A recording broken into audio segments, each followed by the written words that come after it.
Oh no, it's starting right now. In the last session, we picked up in the city with Hawk, or Clive, and Ophelia.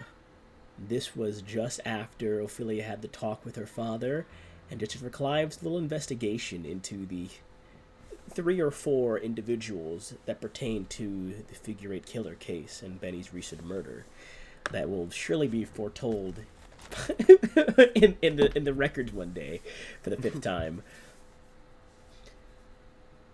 The pair reconvened back at the adjunct spire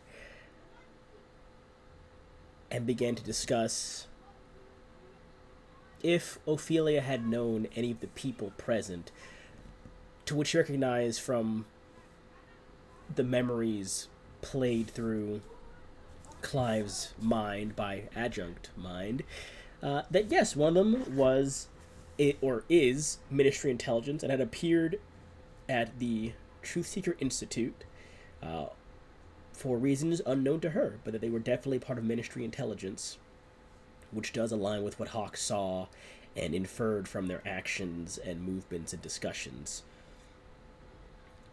The pair discussed potential assistance that could be provided from either side in work or in investigation. However, the conversation was broken by the remainder of the memories and information from Adjunct Mind as it pertained to the what has been dubbed the Night Celestial that had crashed from the sky and was being held in the Truth Seeker Institute. Adjunct Mind was providing with information and telling you that Voice for Radness was blocking off all other arcane consciousness from getting access to the information. You were met by Ishmael, who came through telling about his big breakthrough in the mechanoids, the advanced new concept of building upon the old Warforge of the past, that they'd be fully autonomous, capable of harnessing an arcane subconscious, which would boost their efficiency. In time, perhaps give them access to using concepts like how mortal people can. You were told they'd be the replacement for not only soldiers, but for anyone in a dangerous or hazardous work space or occupation. You were asked, or Ophelia specifically asked, if she could use one of them for tests with planar travel, to which Ishmael agreed. And then you were all told the possibility of a joint collaboration where Ophelia could make planar gates, Ishmael's mechanoids could take caravans through different rifts to different planes, and Hawk could lead or handle the logistics of the whole operation. A seamless cohesion between what could be 2 or 3 different branches of the administration began to be discussed amongst you all, certainly fulfilling the role of the assembly as a whole, being its own microcosm and sort of proof of concept of how the different branches can coexist and work together. Discussions were brought up about Axel. Now his research might be able to assist in this endeavor, to which we jump to the combat with Axel, Kayleen, and Callisto battling in the quarry. A brutal, bloody battle ensued where both sides took detrimental injuries throughout the entire fight, held on by a thread each time, until finally at the very end, by some well-placed spells of Kayleen and Axel, was Callisto first restrained, and then at the last moment before she could make her next move, subdued.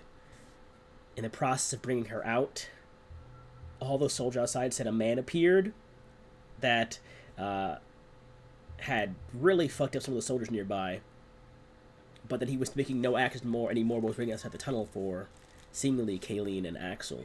The two emerged, encountered a very, lack of a better word, apathetic man named Byron, who claimed to be a monarch from the Third Aegis, someone that Kayleen knows to be very bad news, that they could probably fold them in an instant, for lack of a better word at the moment. But he seemed to only care that Callisto was alive, and said that she was his only friend from back home, and that they should take care of her, and that was it. He caved in an Iranian soldier's chest with a single punch and then zoomed back out the quarry at almost incomprehensible speeds away from the location. The battle was declared won by Kayleen as the commander, and the forces of Kayleen's legion and Axel began to exit the quarry. And that is actually where we ended the session. We pick up this session in the core, in the city, with Ophelia and Clive. Let me pull up my notes. And I have not forgotten, Divine, to discuss with you what you learned from the person in the city opposite of the continent where the Red Star first appeared. That's going to happen after I do stuff with these two, because that is like a back-in-time combo that happened that we skipped over for the sake of combat. And so we'll get back into that after this. But I did not forget. I just haven't had a chance to get to you with that. Yeah, you're good. You're good. Yes, we pick up with the two of you. This is just after the events of the quarry combat, narratively speaking. This is still within your second day of being off, Ophelia, and your day after the events of your initial investigation, Clive. Ophelia, you are still welcome to visit your father for more information if you so wish, but otherwise, the floor is yours, the two of you. There is still about a week, or about 2 to 3 weeks left until the second administration meeting, and you're going to have no clue as to when the others will return before that moment happens. However, yes, the floor is yours. If you have anything you wish to discuss, or places or people you wish to visit with this new bit of information you've ascertained. Move you all to the city map. It's not nighttime. Wakey, wakey. Oh, my eyes. But if you don't have anything you two wish to discuss together, or places you wish to go as characters, of course, I can take over, because I'm a villain. You're a villain. No, I didn't say that.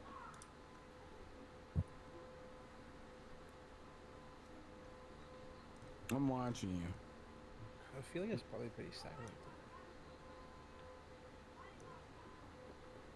Okay. Let's pull this back. There we go. To there.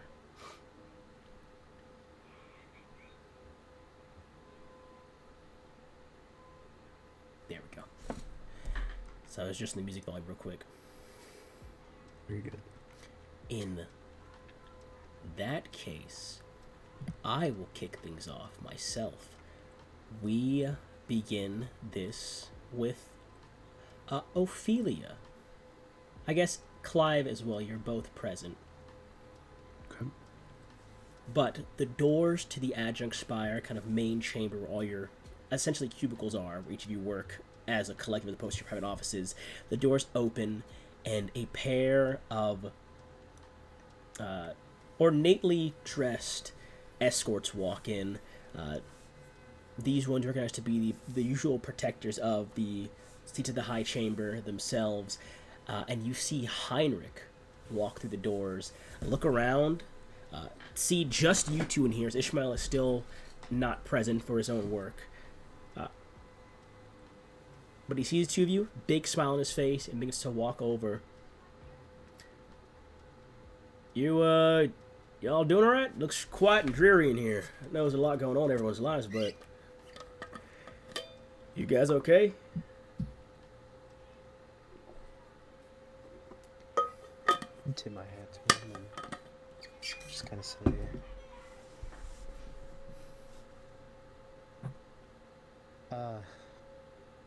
I had a little breakthrough in the Infinity 8 killer case I was working on. Just working my mind through it, I suppose. And what's her deal? I mean, Ophelia's not much of a talker, but she seems a bit more in thought than usual today. I mean, I guess yourself, Ophelia. What's going on with you? I haven't talked to you guys since the first meeting, and it's been almost 2 weeks, going on a month now. Just a simple rewrite of the entire concept of the equation. I was forcibly told to take a break by my cooperator. You were told to take a break? Well, I'm in luck then, I guess. Sorry, continue. I didn't mean to cut you off, but I'm glad that you were told to take a break. I caught you at the good time. But what were you saying? You were forced to take a break for what reason? I didn't want to interrupt you, but... Because the professor that I am working with is not as mentally able as I and burned out of thinking. He looks over at you, Clive. These prodigy types, huh? Oh, I know that all too well. Burning out. Isn't that a normal thing? I mean, I guess hearing that from a crippled man doesn't really inspire too much when it comes to burning out. I can't really do much as it is. Alright, well, seeing as I got both you here in spirits, I won't say good ones, I actually came to talk to Ophelia because I had a question, but since Clive is here, I suppose the both of you will do. And no offense, of course, but you're not... Are you married, Clive? You seeing someone? No. Right, well, I came to ask Ophelia about her marriage, because last time I saw you, it looked a little tricky between you and Kayleen. And as a friend and a currently married and frightened person, I can understand where some things might stem in a relationship with someone as intimidating as Kayleen. And I'm just making sure you're good. He's not intimidating you to be quiet. I mean, I know he wouldn't, but I just want to ask you about your marriage as a whole. I like notably is listening a bit closer. Likes to gossip. Are you under the impression that either of us have any sway over the other's decisions? I don't know what the two of you talk about. I had expected... I mean, you've been married for a decent... I mean, a solid amount of time. I'd assume that there'd be like a breakthrough in the scientific words in your romantic affairs. But I I wasn't seeing a spark there in the last meeting. So,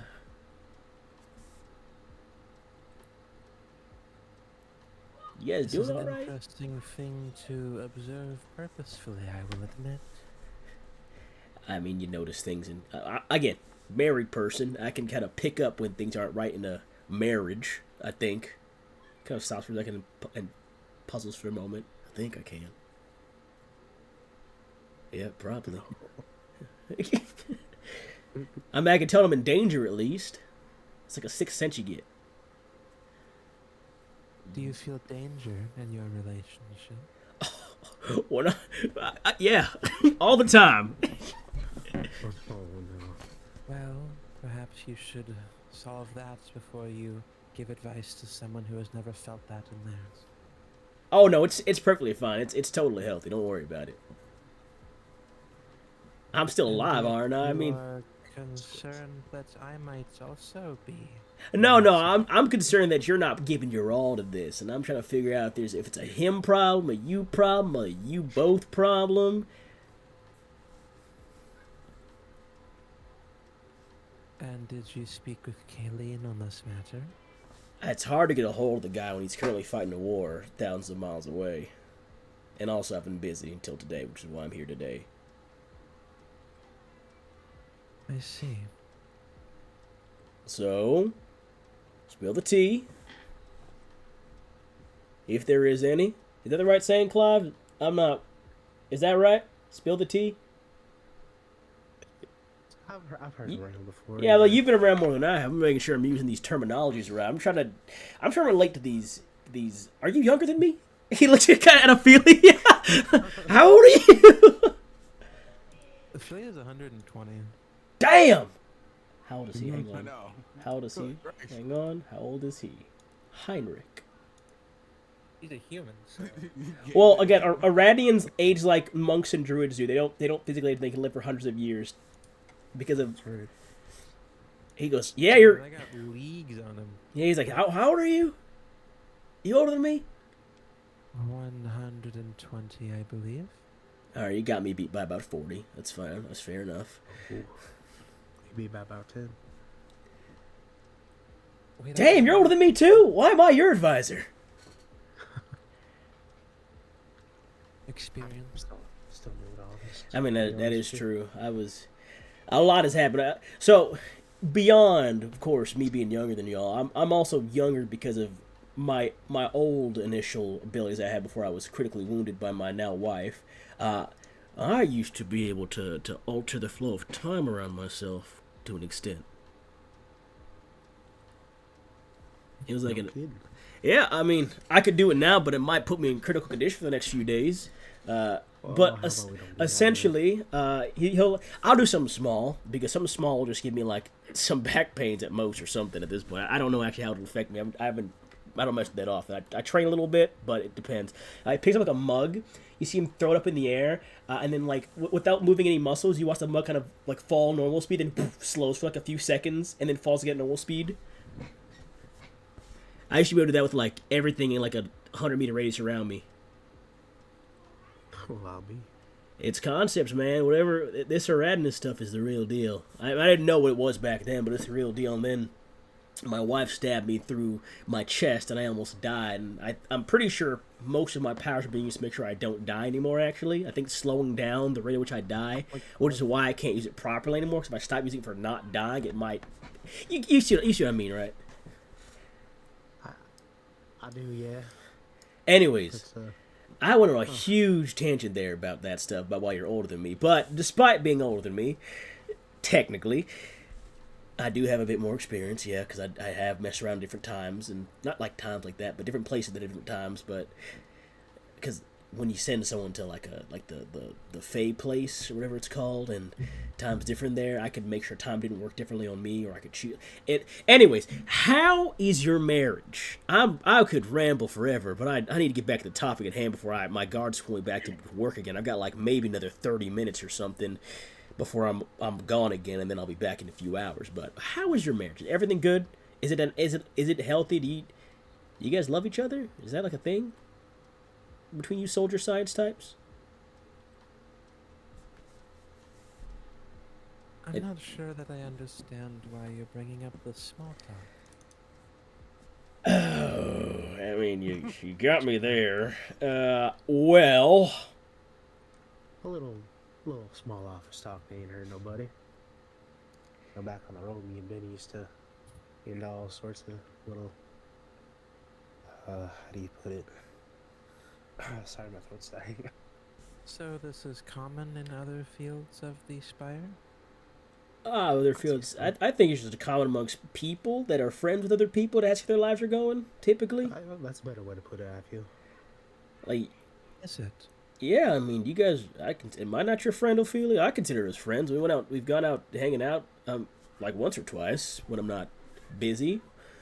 We've gotten drinks a couple times by now. I believe this would be called a cultural difference. Oh. I have never actually asked about the culture of marriage and relationships from where you're from, which is a topic that probably would take me a few hours of discussion to get through. However, I did, because I'm running short on time here, want to invite y'all to lunch, because I got something I want to talk to y'all about, which it is part of why I came here. I did come here with ulterior motives, to lead you all into my own conversation in the future, but lunch later today, 3 of us. Shoot, I'm down. Great. I have time for anything. All right, you got until like tomorrow off, so I'm gonna use that and your time and your brain. It's a fortunate thing. You get to be a citizen for a day, you know? Do something new or something. I don't know.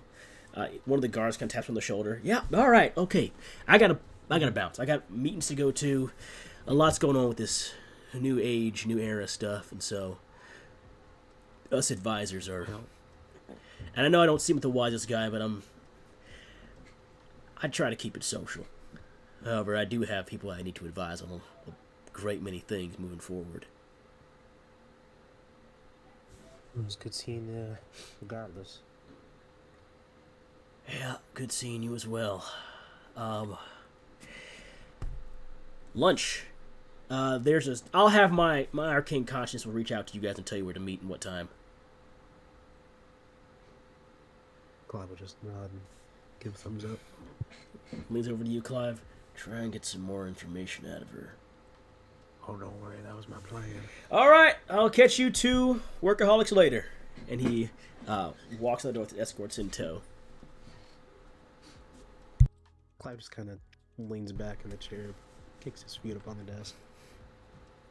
Unless Ophelia says something, he'll linger like that for a couple minutes. And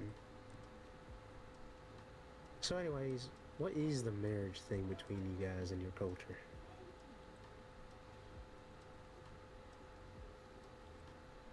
I'm not You don't mind me asking. entirely sure, as it wasn't the focus of anything I was doing.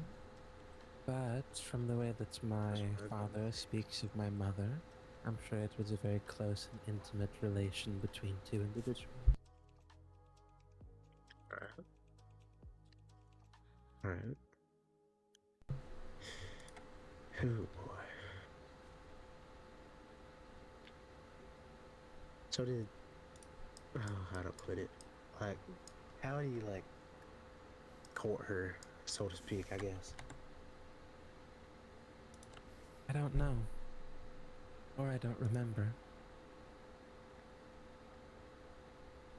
Once I completed my initial research on the concept of planar rune stones, I was immediately placed in a high-level science group, and that is all I was told to pursue.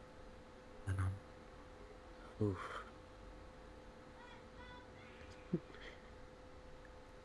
Clive just kind of put in his head. He's just like, damn, not funny. Yeah, that's no, when you put it like that. Yeah, it's true. Dad never had the burdens of beeswax with mom or dad. That's very true. Brother. you will learn that Ophelia was not raised as a person. Oh, no. Like, you've seen how she is about her research. Yeah. Oh, it's one of them deals. Shit. Also, sorry, I'm trying to do the Clive voice, but the lingering cold is Oh, don't worry, I got affecting that. I got a stuffy nose still, so my voices aren't gonna be the best either. But yeah, we do what we can. Make it work. Amen to that.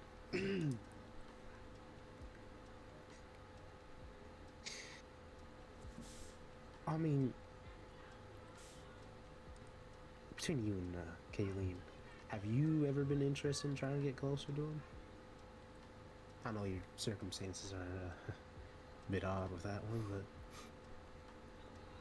you know, y'all live together. You ever just spend a night together? Do-si-do? Don't see why. He's always been busy with his military meetings and such, and especially with what he's doing now being pretty standard affair. Relying too much on something that can disappear at a moment's order seems a little counterintuitive to the emotion regulation. Man, they did some stuff to you, didn't they? Ignore all the role shit. Like, think like, I'm Ophelia, he's Kayleen. Well, I like him. I'm married to him. What do you two know about each other? Other than, you know, you're a researcher. He's a general.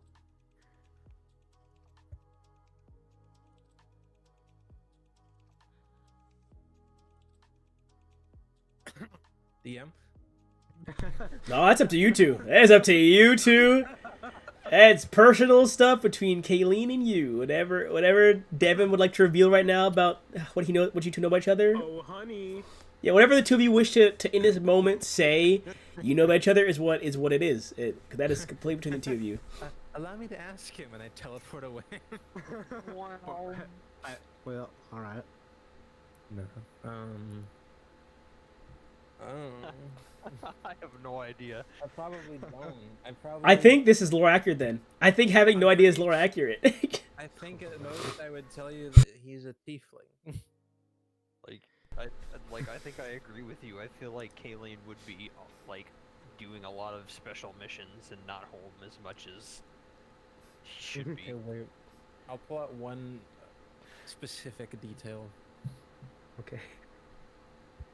I believe if you were to observe up close, you would realize that one of his horns are shorter than the other. Okay, that's a little detail. Anything else?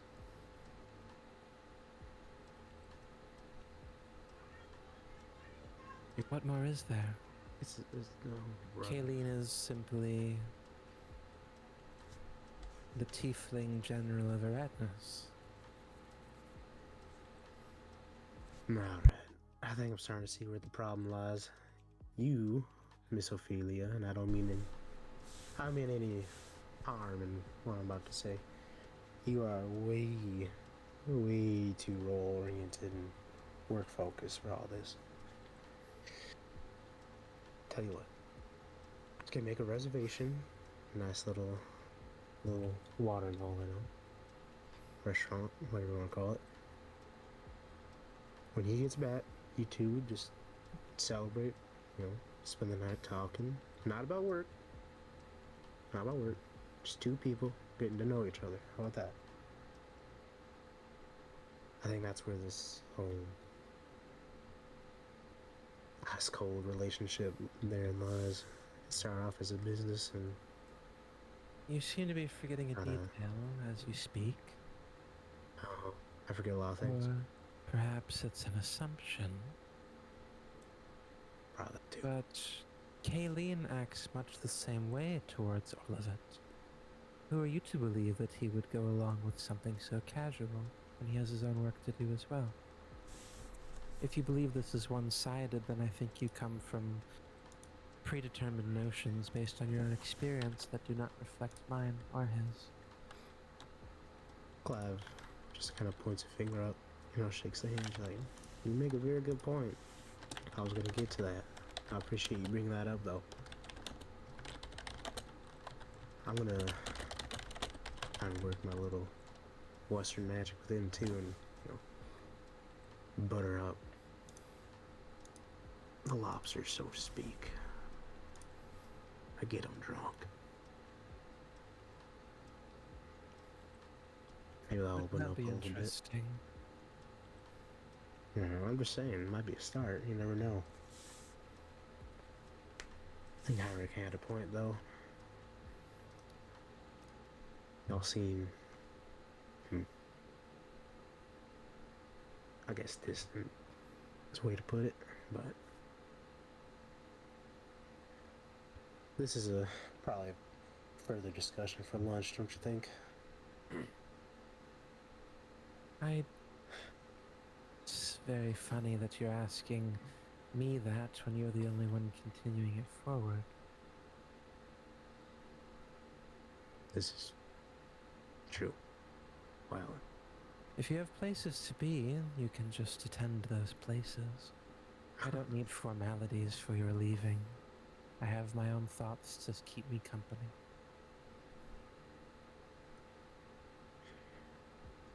Right now, most I'll be doing is just paperwork. I I've wish. got my own things to think over. Maybe I should begin a second equation so I have something to do while I wait for the professor. Well, don't strain yourself too far now. Strain? Do you find work demanding? At times, perhaps. Well, you Not must all the live with time. all the lives of people within the city itself. I can see it being more pressing than what I do. I'm working on a theory.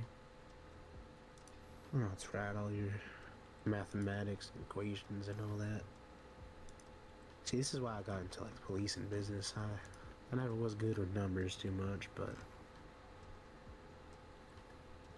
I don't know the basics, I guess.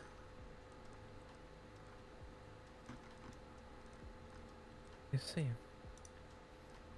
Plus, I just like helping people.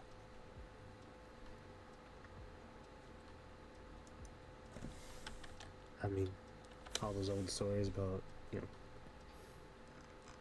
people on the frontier in the ye olden days, they kind of spoke to me when I was a kid. Oh, my throat. Get some water if you need it. I got water. Gotta keep sipping it. Stay alive. I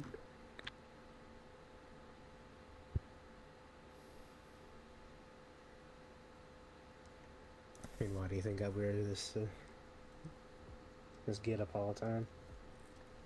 Why do you think I went to the frontier in the first place? I just wanted to make my own legend, I guess. I guess it worked out pretty good. I'll have to admit something. I've never once questioned why you went to the frontier. I'm sure you had your reasons for it, and that is simple enough. If it was good for you, then congratulations on finding your purpose. Well, thank you, Miss Ophelia.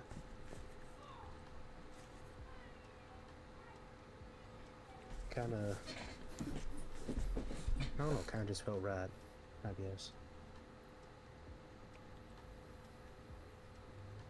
I wonder Plus- if my father is dead yet.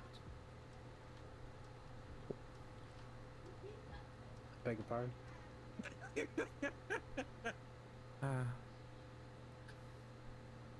I did not mean to speak that out loud, I suppose. She'll be like head on hand, like chin on hand, resting on the table. I don't know where, like, the desks are. Clive is, like, looking back at you in any way. Any information you can, just, like, absolutely, like, flabbergasted. Just like, what is she talking about?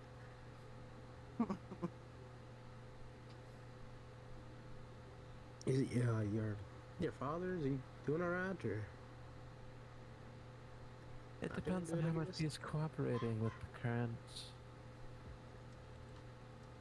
What do we call our guards in the prison? Is it called a prison here? He's detained. And depending on how he acts, knowing my father, probably something rash, they will be more harsh with him.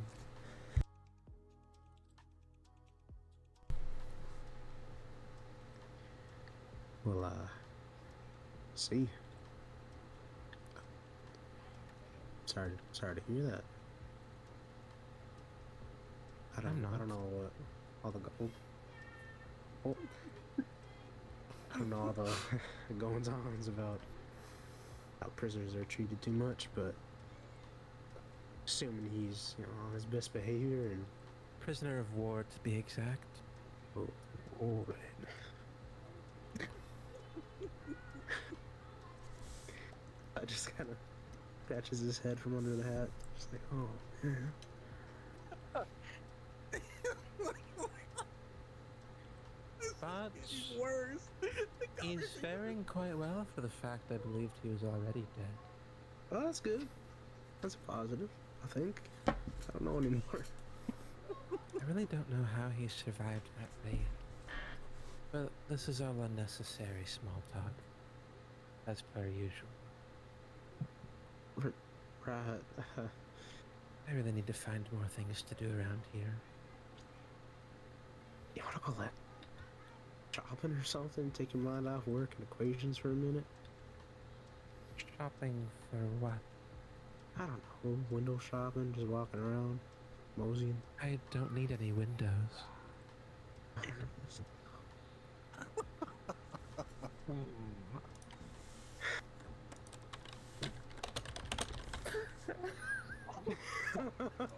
Clive's trying his best, man. Oh my. Why don't you just follow me for a minute? I'll show you some places I like to go around, I guess.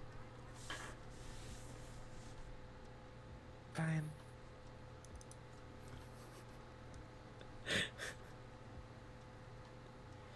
All right, the two of you exit the adjunct spire with your escorts following behind you guys. We're gonna I'm so freaking good. very quick scene. We're gonna pause here and jump over to Axel That's me. just prior to when you left for the front when you chose to spoke with that man or that person from across the plain.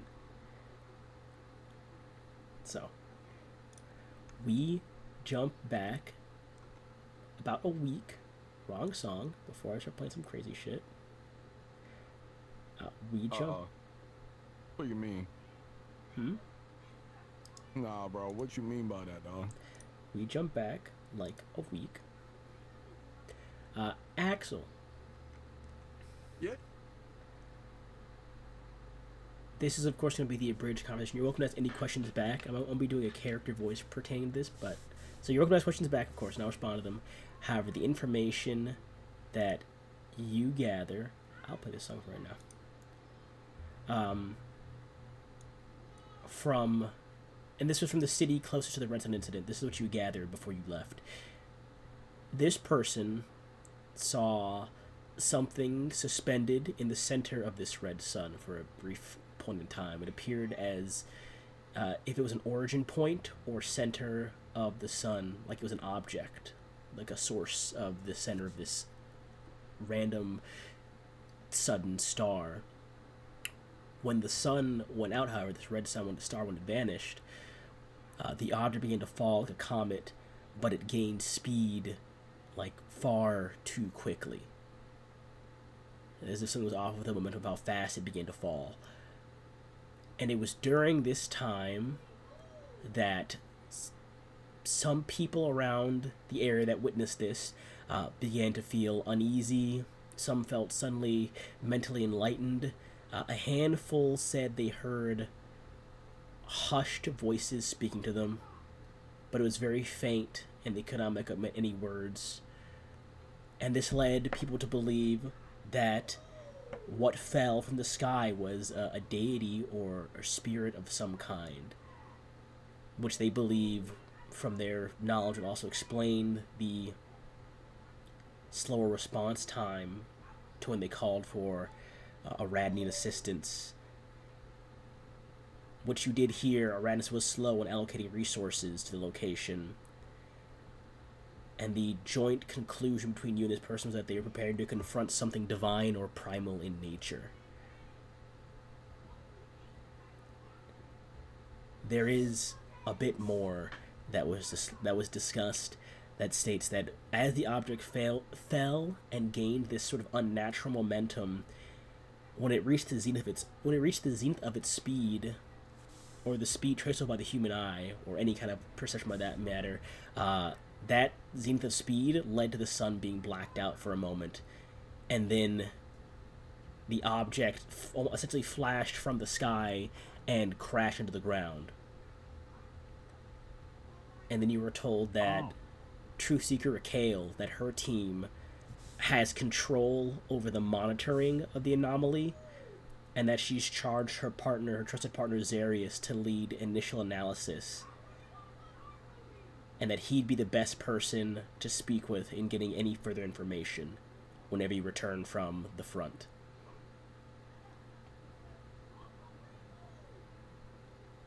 Wow. Okay.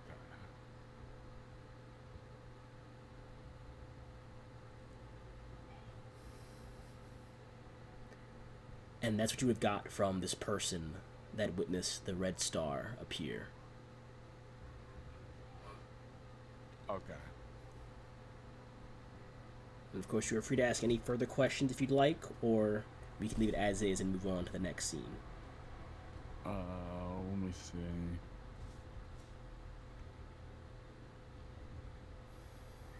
The people. So, I would ask those who apparently have heard whispers and what. Are they currently still hearing those whispers even now? They are not, no. It was just while this object was falling from the sky. Things seem to stabilize after it landed. Okay. and if I heard correctly, the moment if like moved, that's when the sun disappeared. Yep, when it reached the fastest possible speed that the eye could track, the sun blacked out, and then it essentially went beyond the speed of light for a second and crashed into the ground. It might be distortion. Mm. Okay. Okay. What was the damage of the location that it left when it landed? Let me. You know what? I'll actually roll for this to make it more fun.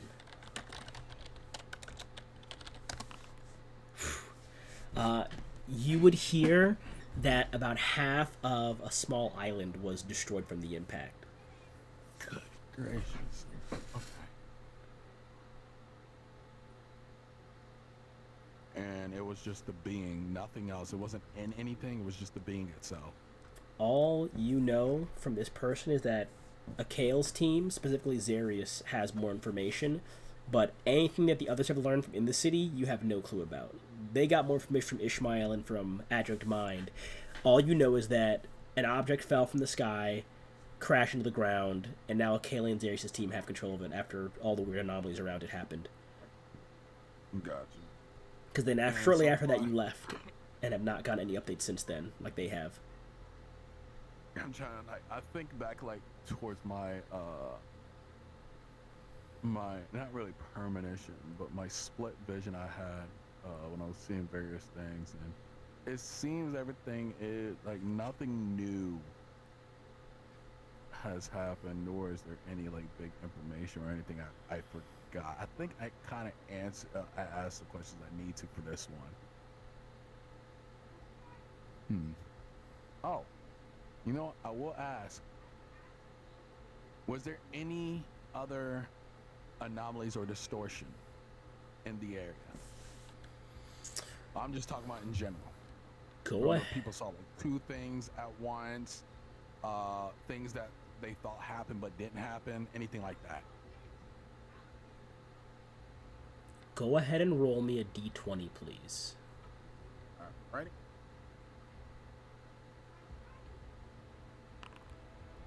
Eight. No other major anomalies surrounding this red sun or the object at all. The most you would glean from the rest of this information is that it seems like everything was just wrapped up in essentially, black tape and cut off from further access by the public. So if anything else has occurred, it would not be publicly known. You'd only learn this by getting directly involved, which, as you know, the others in the alternate timeline did not. It's like I might have to get involved. However, you still have to go to the deep site facility post quarry fight. So that's why I'm gonna do it after, quote unquote, do it after. I don't know what plans you have for me, but if I'm able, I'm going to do it after. That is my goal. So I'll pretty much Axel will write it down. To talk to first name again, please. I'll put it in chat. Yeah, please. Person of interest that I need to talk to. I'm gonna copy. Thank you. Also, I sent you a DM as well for you to do something for me on the side while you were idling. However, with this information, we jump back now to Clive and Ophelia walking around window shopping. I'll say it's been a few hours. I'll say it's been like an hour or two into window shopping. Do you have anywhere in particular you wish to go, or is this just something you guys want to just do as an off-screen event together? Completely up to player choice. If you had anything in mind, actually, if you were just doing this just for the sake of doing it for a moment. I guess just probably just bring me like some Western style clothing stores. Or... You were brought to a store, Ophelia, where they have sombreros, cowboy hats, horse riding pants, blue jeans, denim. You're telling me we got fucking Weslaboos and Arachnids, bro? Ain't no reason to actually dress like that out here. Yo, I mean, beyond. Like, Be- man, I really yearn for the frontier. I wish I wasn't no city folk. I mean, canonically, Clive is a fucking poser, so... Beyond the fashion of it, it is just a fashion store. It's like being brought to like a Forever 21, but it's more, I guess, outdoor farmer theme. It's like a farmer's clothing shop essentially, to be more exact. Like the big hats to block out the sun, the light, denim clothing to absorb less heat, light flannels, tall boots to keep dust out of your shoes. I take a big breath from his nose. Smell of leather and denim. Yeah, smell of leather. In, Ophelia. Genuine leather.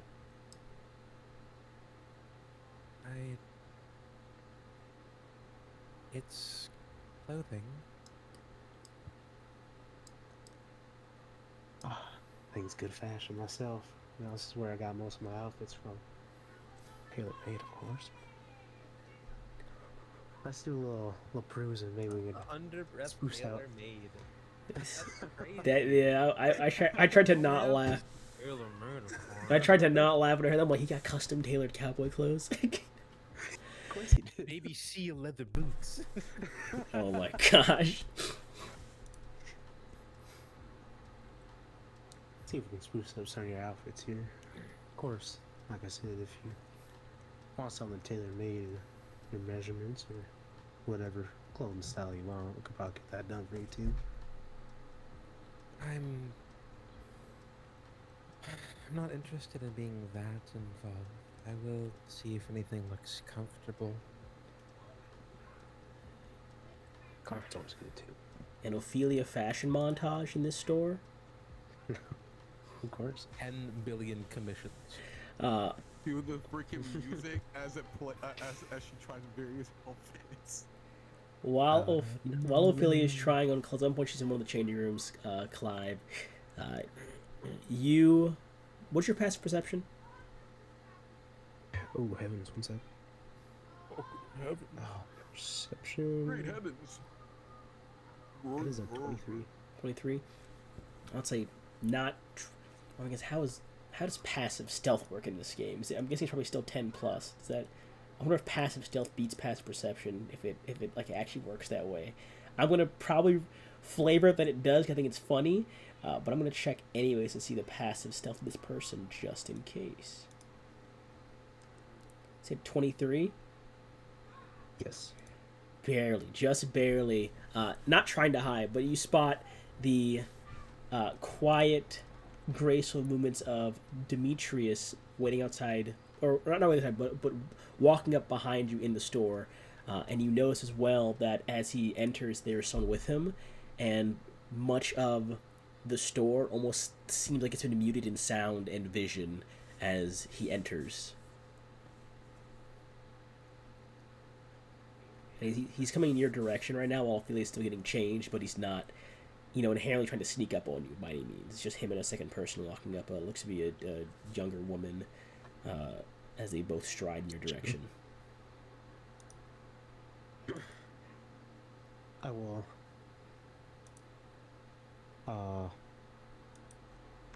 message Ophelia. Looks like Demetrius is here and looks to be striding up. Some younger woman. I want to give you a quick heads up. Demetrius, that was the one that didn't like her group, right? No, Demetrius is cool. Demetrius is Ministry Intelligence. Cool. He's your intelligence. You're thinking about the stupid. Yeah, you're thinking of Axton. You're thinking of Axton, okay. bitch ass cat. Piece of shit, worthless tabaxi. Fuck. Fuck Axton. As a DM, I hate Axton. He said, "What if I was actually a huge piece of shit?" And he's like, "Oh my gosh, right then." Yeah, Demetrius is your Ministry Intelligence liaison. That's been helping with the case recently. He's the one that put you on the That's right. the trail of Lanoth, possibly, and other people. Apologies. You're good. I will show the woman that is with him.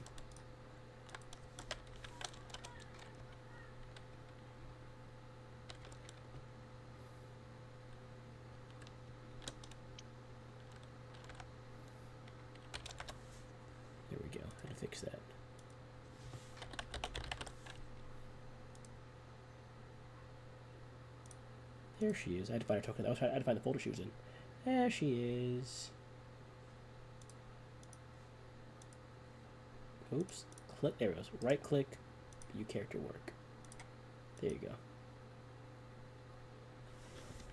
Looks to be a heavily scarred drow woman that is accompanying him currently. And that's the two. That's fine. What? I'm just saying, bro. Oh my god. You are not in this scene, bro. Divine saw the fit and he's like, oh. As the two of them approach, Demetrius looks to you and says, I hope I'm not interrupting anything. Well, I do hope I'm interrupting something. Actually, I wanted to catch you while your friend was still preoccupied and changing, to be honest, before I get busy myself with recent endeavors. Of course. What can I help you with? Well, first, I wanted to introduce you to my associate. Code name you can use for her will be, I'm just trying to think for a second. I'm not sure a good one for right now. Call her Dusk for now. She'll... Gotcha. Yes, I brought her here because I believe with the endeavors of Kayleen and the Third Aegis conflict, which I also came to update you on, it might pertain to your case as well. With my business assisting Kayleen with that, I might be indisposed a bit more often, and as such, Dusk here will be our liaison between the two of us, and also your assistant. She is my most trusted and successful agent. She has yet to fail me on a task I have put her on yet, so I'm certain she'll be able to help you find exactly what you're looking for in my stead. Well, the help is mighty appreciated. And Clive will extend a hand for a handshake to Dusk. Yeah, she'll shake your hand, but does not seem to speak in response. She just nods her head, shakes your hand. Why I did bring you here, though, and this is... why I did meet you here in this hurry is because there was... And he kind of casts the message cantrip to you, almost like a sustained link as he continuously casts it to keep the chain up between the messages. Mm-hmm. From what I can gather of the recent Third Aegis conflict, some of Kayleen's forces were ambushed during a recon into a quarry. They, from the reports at least I'm getting from soldiers on the ground and other Kayleen's debriefings, is that they had expected or at least knew of him or his arrival in some way as they prepared a full ambush for his, or at least a suboptimal ambush for his forces. I see you. This, of course, being our last meeting, I suppose I should inform you as to why I believe this ties into you. Very few officials are in the loop on Kayleen's activities, with the main liaison for him, for Kayleen, and the home front being Lanoth, of course. So it may be worth looking into or speaking with Lanoth directly regarding how this ambush came to be on his oversight. That's just kind of idly looking at like a shirt or something as he's getting these messages. That's all I've got for you today. I apologize for the bother, but I wanted to catch you quickly before you went anywhere else and went disposed of again. Oh, I do appreciate it, and don't worry about it. If you need anything else, just have your consciousness contact Dusk as opposed to anyone else in intelligence. I'll have anything relate to her, or relate to me, relate to her, and vice versa. Good luck. Do. He, And Clive will look over and tip his hat to the both of them. They're both leaving. yep, he will spin on his heels and begin to walk out. She will give you a slight nod before turning away to walk as well. And as they pass out the doorway, you see essentially the gate spell open as the door opens, and before they exit out into the streets, they step through the gate and vanish. That goes hard. Mm-hmm. And of course, I feel like you probably aren't changing the whole time as you heard that someone important was showing up, but if you wish to about this time, you'd be done changing. If you were still changing, of course. I would have stalled the changing to be as long as it took for him to not be here anymore. In that case, after a few more minutes of this, of you getting changed, you exit after the conversation comes to a close. since you've used. Oh, okay. Alright, he's gone now.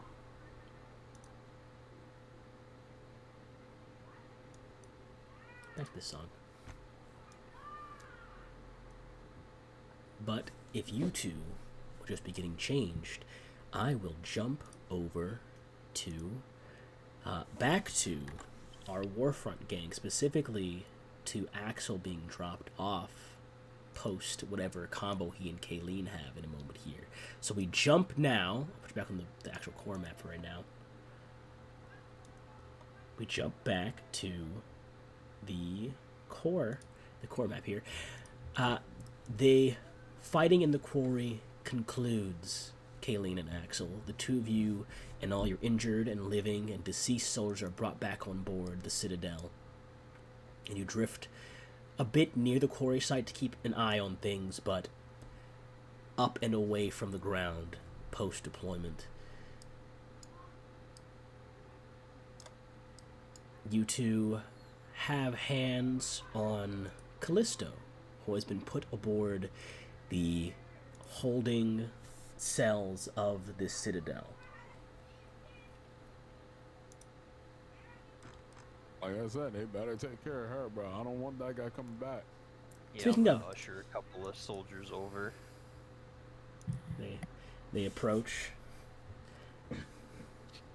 So, we are going to take this person here as prisoner, but you make sure she does not get killed whatsoever. You can question her, but don't harm her in any way. Of course, Commandant, it will be done.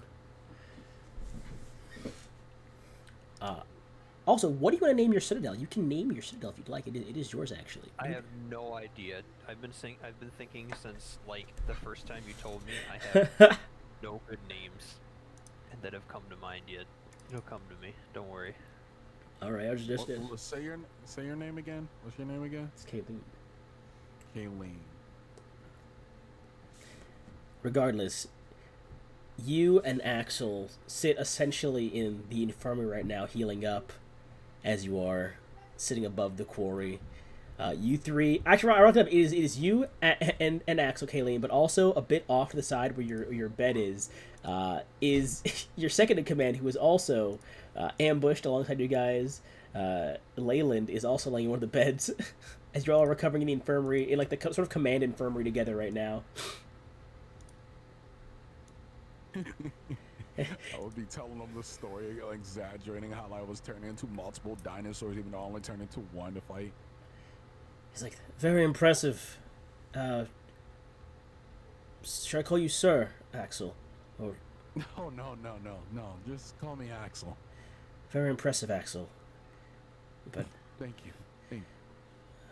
apologies, Commander, for getting ambushed. I lost good lives because of my poor judgment. I think it is losses we can handle, especially with the person we now have captured. Of course. Hmm. I suppose we'll be dropping off Axel at his outpost now, sir? Oh, Yes, I believe that's where he would probably like to go next. I don't think he wants to probably fight in any more combat. Ah. Him for a lifetime. Oh, but I think it's grown on him. Look at him. He's in an infirmary with a bunch of soldiers. I think he's kind of to be a soldier, sir. I am more of did a very scholar. He did very well. I will say he was. I don't know. By the end of it, I think she was very afraid of him. I think she was more annoyed of me than anything. I mean, you did turn into like a dinosaur 8 different times in front of her. Yeah. I love dinosaurs. The history around them is amazing. Well, if Yes, they're very powerful. Yes, they're very powerful. None of the history, just powerful. well, Axel, Kayleen, Commander. Am I supposed to be a commander still? You told me to call you Kayleen, but it feels wrong to not add the commander or sir or something. You could just You can call me Kayleen. It's fine. Well, Kayleen, he will see, almost says sir, but he goes, Kayleen, I'll be up in a few hours. I can take the helm and get us to the research outpost while you're recovering still. Perfect. I have been here for a bit longer than you all have, after all. Because long rests are only 8 hours. So he's been here about 4 of the 8 hours so far, and you guys just got here. So Was he informed that Byron showed up? he was not. I mean, you might have heard the grapevine of like some guy showed up and talked to, the commandant, and then left. But he doesn't know the full details.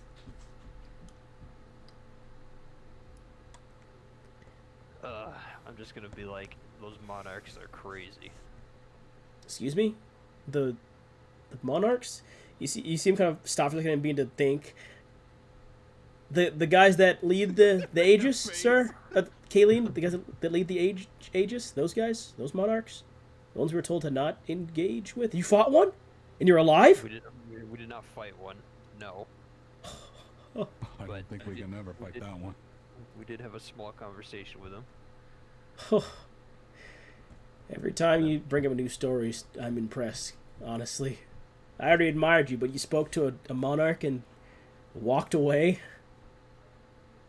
I think that's because of the decisions I and Axel had made. Yeah, I think it's more like he let us go. But aren't they our enemies? Why would they just let you go? Wouldn't killing you here be the strategic solution to a lot of their problems? No, this one was very apathetic, like emotionless. Yet he cared. It was weird. Yeah, I'm not thinking about that anymore. I'm gonna lay back down now. You guys can rest. I'll awaken you when we arrive at the location, Axel. Alrighty. He kind of just lays back down. I mean, in a few hours I'll wake you up because I need a few more hours myself. And he rolls back over. The two of you get a long rest. Axel. It's like, the moment you said, "Yeah, I'm gonna get some rest," all of a sudden I'm just knocked out. Axel, you awaken to your escort enforcers tapping on the shoulder, and they go, "Sir, we were told to awaken you by the second command, Sir Haas. Oh. We've arrived at the research station. They're ready for your departure and your arrival." Okay, thank you. Kayleen, you are just beginning to stir at this point in time as Axel's being awoken. I'd say probably like an hour earlier than the long rest should be ending. You're awoken, Axel. You get the long rest still, just because the 1 hour of like light activity still counts. But you are awoken. To Axel, you're actually awoken, Kayleen, to Axel being like getting up out of bed and he's trying to exit the room. We must be here then. Yep. I'll be taking my leave. Thank you again, friend. Yes, good luck on your research, and I will obviously swing back once I get the chance. Oh, well, thank you. And you good luck on your war. Stay safe. Try not to die by, the monarchs. As I smile. I'm gonna stay as far as possible away from them. And I'll do exactly that. And I'll walk out. You head to the departure room with your escorts, Axel. And in a flash of light atop the teleportation circle, you find yourself on the ground before a large, wide refinery almost looking building with a large number of defensive platforms and enforcers placed outside. You are greeted by, let me make sure I get the name right, because there's a name for this person. You are greeted by, I lost their name. It was a commandant. I think it's Commandant Senna, I believe, if my notes are correct. You're greeted by Commandant Senna, who, not Commandant, not Commandant, because Commandant's the army leaders. I'll say that you're met by like a commander, like Commander Senna of the enforcers that are defending this facility. They escort you inside, and they look to you first and say, "So, Axel, sir, administration member. You won't be staying in our facility. Our facility is strictly above ground, normal research, but there is a very far below level facility for deep site research where you'll be heading to. So you'll not be in our security and care for much longer. You'll be under deep site security. I just came to transition you to them. Okay. Are they good at security wise? Well, if anything wants to get to you, they have to get through us first, and then get through the security downstairs, and then they'd be at you. So I'd say you've got about 2.5 layers of security. Oh, that's way more than that. As long as the deep site, scholar, the deep site facilities are very important, sir, as you'll come to know. Understood. Additionally, I've been told to tell you or to inform you. No much of an option here. Your escorts cannot join you in the facility. Only you are to go down there. They can await you upstairs, but they cannot join you in the facility. Oh, understood. I look at my, my escorts. I apologize for this. They just nod their heads and they kind of stand off. I mean, they keep following you inside, but as you get to like this next, like almost like long subtunnel that begins to head down, they stand off at the side as you are essentially head on this by this long tunnel by yourself at this point in time, a long series of corridors and doors by yourself. You walk for roughly, I'd say, 30 minutes before you reach what is essentially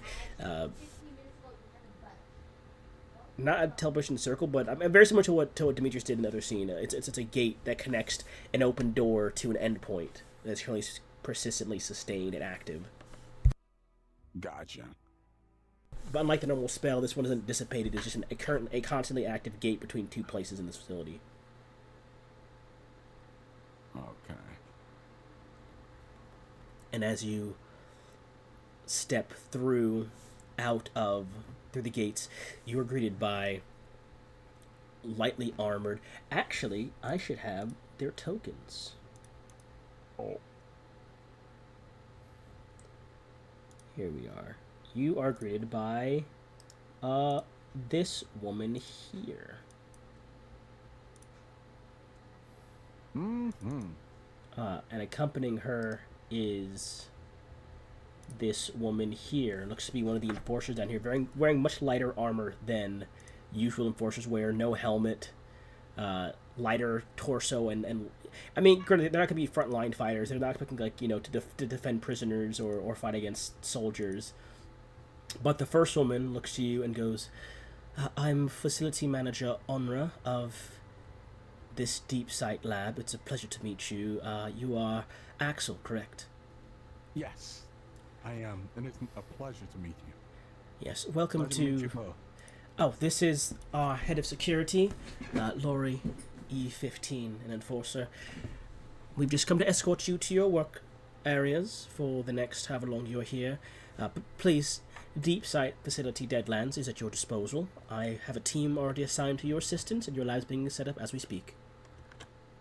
Thank you, thank you.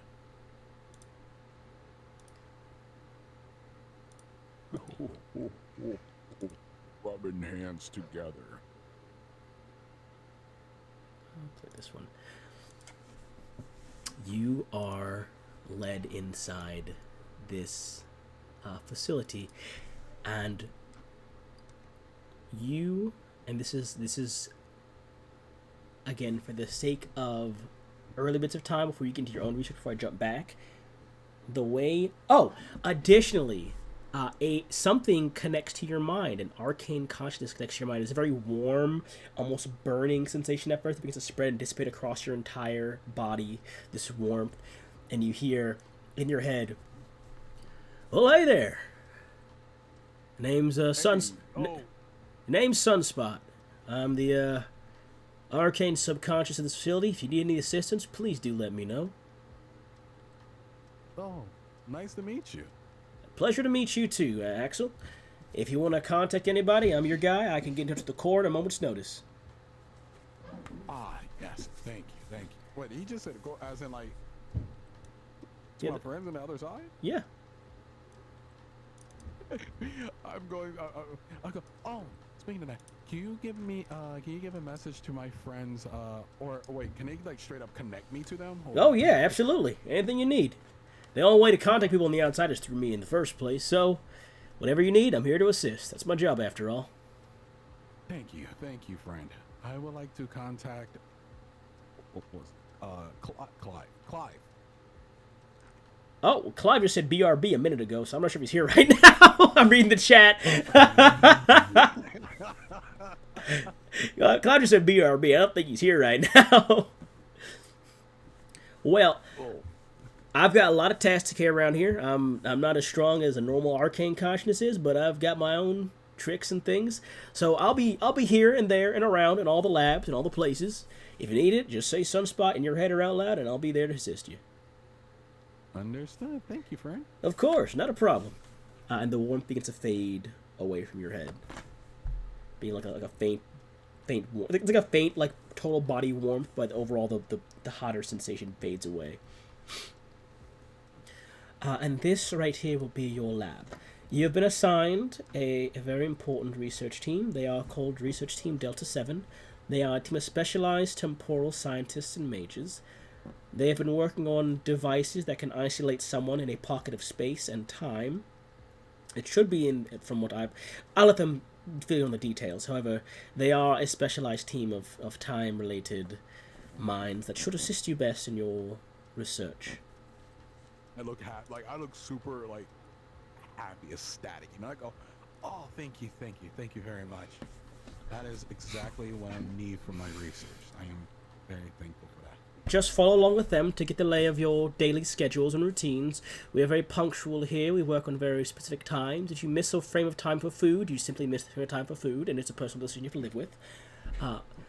However, as site manager, if it's an emergency, Sunspot can guide you to my office. Beyond that, the only place you're not permitted to go into is Sunspot's personal chamber, where much of its crucial pieces are located. It is, of course, locked by default. No one can access it without Sunspot's permission. However, just to inform you, if you feel inquisitive, you can ask questions, but you're not to go into the location without proper escorts. Okay, understood. That's all. Laurie and I'll be taking our leave now. We have much to discuss. Good luck. Good luck on your research as well. Oh, my research is, for the most part, done, to be honest, but I appreciate it nonetheless. Just give a big old smile. And with that, she heads back down the hall with Laurie at her heels. Well, Skylar's still gone, actually, so we'll continue with you because Skylar is still gone. I will tell you as well this, Kayleen, this is important for you. You are informed by, I shall speak for some character. You're awoken to Leyland in the med bay as you're fully recovered. He comes to escort you back to the main kind of bridge area of the Citadel and goes, so, regarding the rest of our work, we are scanning the tunnel systems actively and the rest of the region to see if we can find the next connection to the Aegis. I'm not sure if we dealt them a big enough blow to warrant them come out of the woodwork just yet, sir, or Kayleen, but I think us having Callisto will be a huge advantage in making them act a bit more rash and vengeful.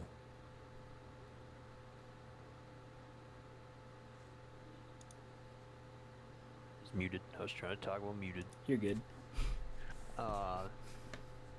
Yes, and hopefully we can get some information out of her. I mean, she's a very tough lady, so I don't know if she'll give us much. You hear from behind you to the bridge, from behind you as you arrive, Kayleen, one of your soldiers says, sir, there's a request from Ministry Intelligence. They wish to contact you, to speak with you, sir. Alrighty. I'll keep control of this, sir. Don't you worry. You can, if you need privacy for whatever intelligence does. I don't mess with those guys. You have it. I just start walking.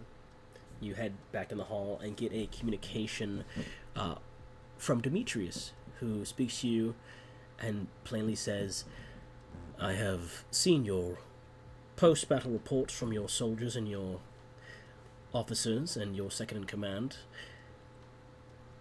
I've been told you met with a monarch by the name of Byron. Yes, we did. He is a very powerful man.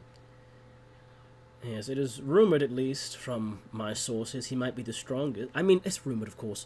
Possibly one of, if not the strongest non-Aradnian we are aware of currently. There are plenty of people we don't know, of course, that exist in this multitude of planes, but he is theoretically the strongest non-Aradnian alive, and you have his right hand from when he was still a member of Shoha, the Dominion of Shoha. So it was a good call keeping her alive as to not upset him, in a sense. Oh, if we would have killed him, me and Axel would not be standing here today. Well, I'm glad that Kill you her, are. sorry. I'm glad you are alive in that case. It might do you some good to keep her a bit beyond Aegis reach. I know your still is very secure due to your soldiers. However, I would recommend having us into the core under escort to be held in maximum secrecy and security by either the Ministry or by intelligence itself.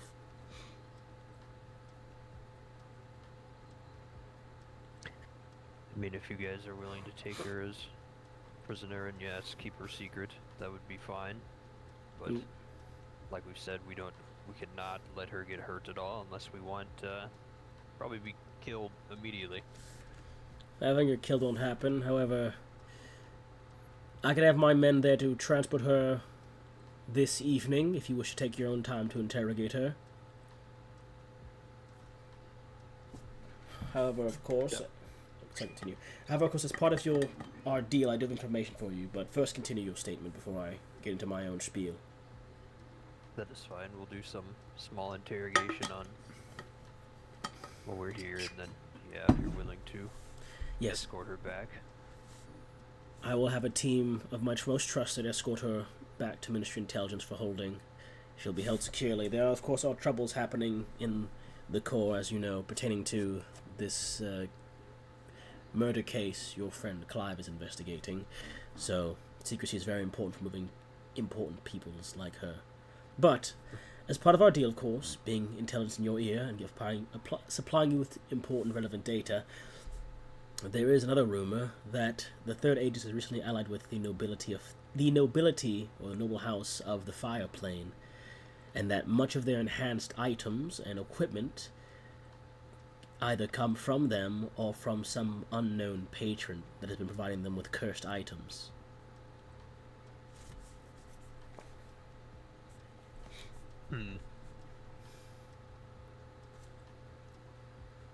I'm not sure how that would assist you, but just be aware that Aegis does have non-mortal tech at their disposal, or I guess the Fire Plane are still mortals, but you understand, they have alternative weaponry and equipment that is unseen and unknown. If you could acquire any of it for analysis, we might be able to best find ways to circumvent their advantages, should they have any.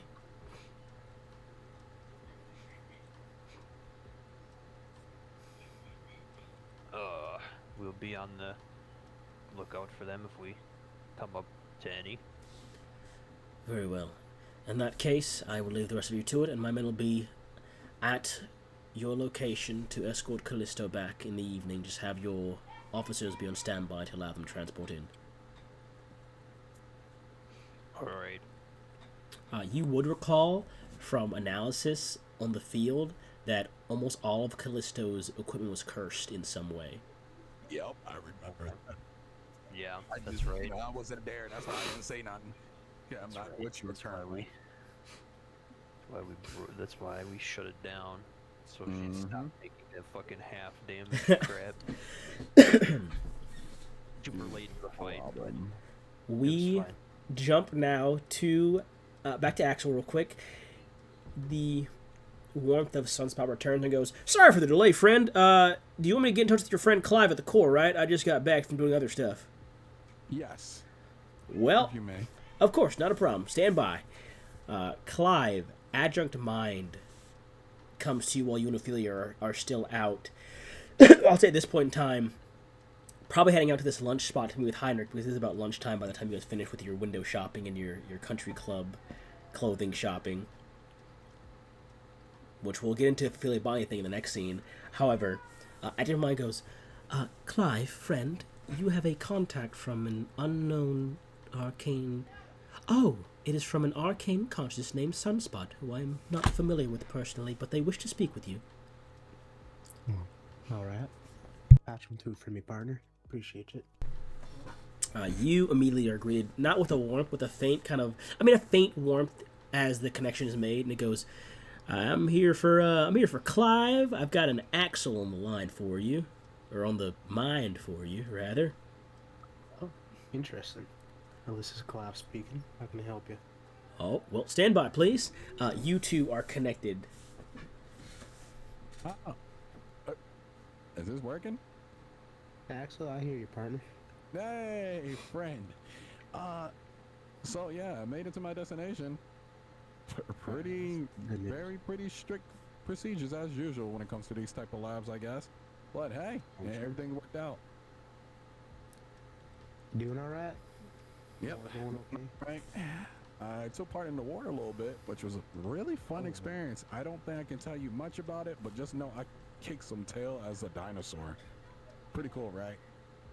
I certainly something. Fits your up pretty good. Mm-hmm. Also, I met someone very powerful. Very powerful.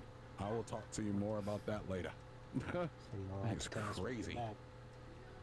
And I gotta tell that like in person. Like that is, I can't do it justice. I really can't. Well, I'm excited to hear. Yeah, that's fine. That's fine. Other than that, how's everything going with the? You can hear like I'm like a very, I know it's a touchy subject type of like vibe. Yeah. Like he's very leaning about it. Goes, with the investigation with Benny.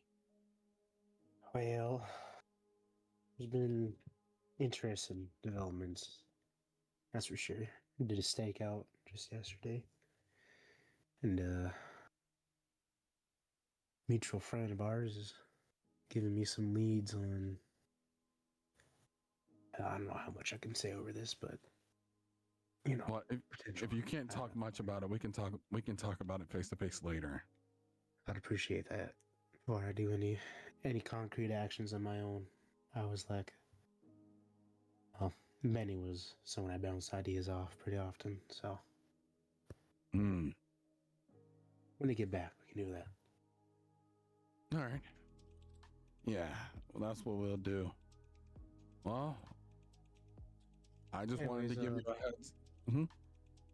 Oh, I was just gonna ask why you contacted us, or well, me rather, I guess. To check up on the investigation as well as to make sure everything is all right over there. Oh, well, I appreciate it, partner. So far, so good.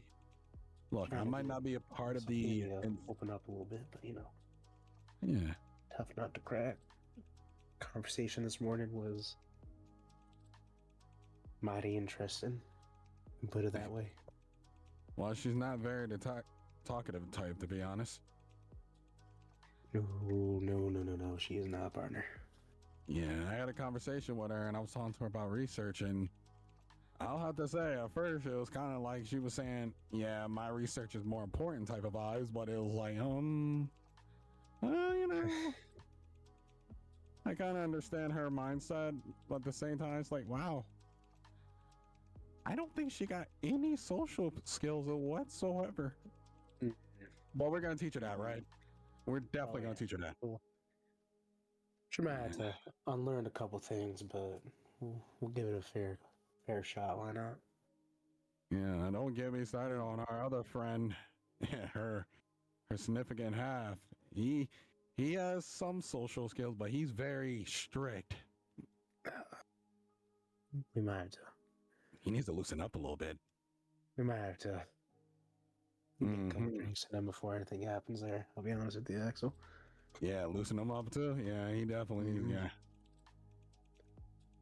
Yeah. But other than that, going all right over here. Appreciate you That's- checking in, partner. No problem. No problem. Good to hear y'all doing all right. Oh yeah. If anything happens, if you can, well, actually, I was told that this Sunspot is one I'm using is the only one who can really contact you. I'll check up on y'all if I'm here any longer than a week or so. Most likely I will be. I'll contact you at least once a week. Alrighty. Looking All forward right. to it. Stay safe over there. You too. Keeleen, howdy, and all that. Sure will if I see them, but you know how they are. They're currently in the war efforts right now. I'm in my own little spot, so I won't really see them, but if I do, I'll let you know. All right. Stay safe, partner. Stay safe, partner. I actually like that. I understand why you say it now as he hangs up. I just kind of lightly chuckles.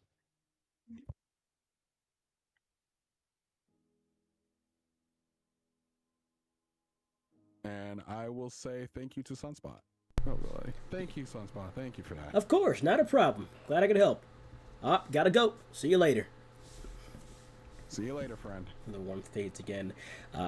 Continuing this before I head back to Clive and Ophelia, you learn that from this team you're working with that their project, these devices that can isolate someone in space-time, is in an attempt to make a place where outside stimuli cannot affect people, even ones that could alter time or space, or reality for that matter.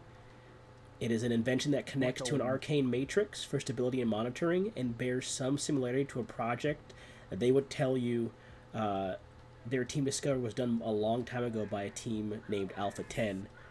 A team that, to the knowledge of most people in this place, I tell you, has either never existed or was scrubbed from records. Oh, so they're that top secret. Lord have mercy. Yeah, whatever the team working with Delta 7 tells you that whoever they picked up their details from for their own project is a team called Alpha 10 that either never existed or was completely went right from the records in some way, and no one knows what happened to them. But you do learn that every mind in here has the potential to take a spot in the administration if they were ready to try, if they felt the need to get into politics. This is Deep Sight Labs, from your experience here in this next day or two or however long. I mean, you are here for about a week or so. Yeah, I'm definitely here longer than a week. Your time here with these people lets you know that even just from hearing them talk and from understanding who they are, these are Deep Sight Labs hold the greatest minds in Aradnis. The ones that don't care about anything else beyond research and don't care about seeing people and don't care about knowing things. And I believe it was mentioned, I mean, I don't know if it's mentioned briefly, but I did tell Ophelia does know that when they first came to Aradnis, they were also sent to a deep site facility to work for a while. Because it is that kind of place. It is the place people that just work are sent, and they work with like-minded people that are equals in their field of study. But also work on things that are usually meant to be secret or off the record if Aradnis needs to be off the record. But honestly, this is a great place for my knowledge, to be honest. Okay. You do encounter one interesting person here in your time. You come across a drow man named Tomas, who, from the last name, at least from the last name, is in the same family as Ishmael is. What? Here's Ishmael. Not this other picture. This is for the name, so you can see Ishmael's last name. Ishmael, and this you encounter him. He works, from what your knowledge is, in a solo lab consistently works by himself in a lab at all times. He does not have any team he works with. He works alone completely. His name is Tomas, and you would see him in passing very briefly and hear down the grapevine who he is and overall his disinterest in working with people. Oh, that sounds like someone I know. However, I need you, with this team assisting you, working on understanding time. As you're comparing notes with them, I'd like you to roll me an Arcana check, please. And you get advantage, and essentially the benefits of Pass Out Trace, but for Arcana, so a +10 as well. Woo. Because you're working That with is a lot of equally intellectual individuals. God damn! Damn. Is that with the +10 or without the +10? Yes, that's what the +10. I rolled an 18. Whew! All right. I mean, this is what you're here for. You were here to make breakthroughs and to learn things. Working with this team, I mean, you got a crazy high roll, so I will give you everything I had in my notes. I was going to give you like little bits. I know the +10 was a lot, but you know, you could have rolled lower. You know, you could have rolled lower. But you didn't. Working with this team, you learn something very interesting, and I will relay to you the information. Let me do my notes out for it to make sure I get this one right. I don't want to give you the wrong thing. Guys, I told Gabe, my goal is to make myself act or be part of his world some way, shape, or form. I promise you I will carve my name in this world. Sure thing, pal. You learn from this deciphering, and this comes from using bits of their own tech to put yourself into these different visions or you're like essentially they have you in this room where they're altering time and space around you while they're having you focus on your monocle and the alternate paths you can see through it. And in the process of doing this, for this is essentially this is them testing you right here before you get to like actually working with them and asking them questions and having your own lead in the project. They are essentially using you for their own breakthroughs first, and in the process of this, you learn something in your own right, and it is a great truth about this world tree theory you have. And for the first time working with this team, you see something. You gain some level of certainty and clarity. The Great World Tree, as you've dubbed it, your world tree, is connected to something, but it's not clear as to what. And then you begin to understand that the Great World Tree is just that, a world tree. And a world is more than a place. It's a space, an existence, a time. It's all of these and more across a boundless and borderless yet persistent being. You may be just one leaf on this tree, but your reality is the branches. It's the trunk, the fruit, and the sap. And you begin to see something in this comprehension. The roots run deep. Far deeper than they should for a tree of your size. However, despite that oddity, it is because of those roots that you know without a shadow of a doubt that your timeline is an important one, that what you do matters regardless of any outside circumstances. You, however, have the luck of being able to witness and possibly even alter the flow of your own persistence by viewing the many others, and perhaps in time, the other places you view will be something you can manipulate as well. Additionally, because you rolled so high, you learn that perhaps the things you've been viewing are quite literally a direct parallel with another time or place. The closest possible connection to a time that is not your own, which not only gives you a view into it, but since it's so close, a chance to interact with it in some way or part. Because it is only deviated by such small microscopic differences, it is almost akin to glass, like a window. And if you can find a way to move your hand through this window, or if you choose rather to move your hand through this window, you might be able to even touch or alter this other time that you are given glimpses of very directly and literally. Like a weird time bleed. And you begin to understand bits of your past comprehension from that glimpse into their timeline. When you saw them doing nothing and were pondering what you can do differently than they can, it is very much a literal, what can you do differently that can change not only your outcome, but their own? You possibly have a chance at through these glimpses, altering your space and their space, should you so choose. But what that might lead to, or the repercussions it may play upon yourself, are still unknown. And that is what you would gather from your first week in this lab. We jump now back to Clive and Ophelia. Wow, that was okay. That's crazy to say and jump, bro. You were Say that was insane. Clive and Ophelia, you arrive at this small lunch spot, this very nice restaurant that has guards outside, because Heinrich is inside. You arrive at the building with Heinrich waving you over to his table. He's like, "Come on, y'all. Come on. Don't waste too much time. I don't got a place to be right now, but I'm eager to talk, to be honest." Any breakthroughs, Clive? Did you buy anything, Ophelia? Whether do you have any bags of clothing with you? Did you buy anything? Oh. Okay.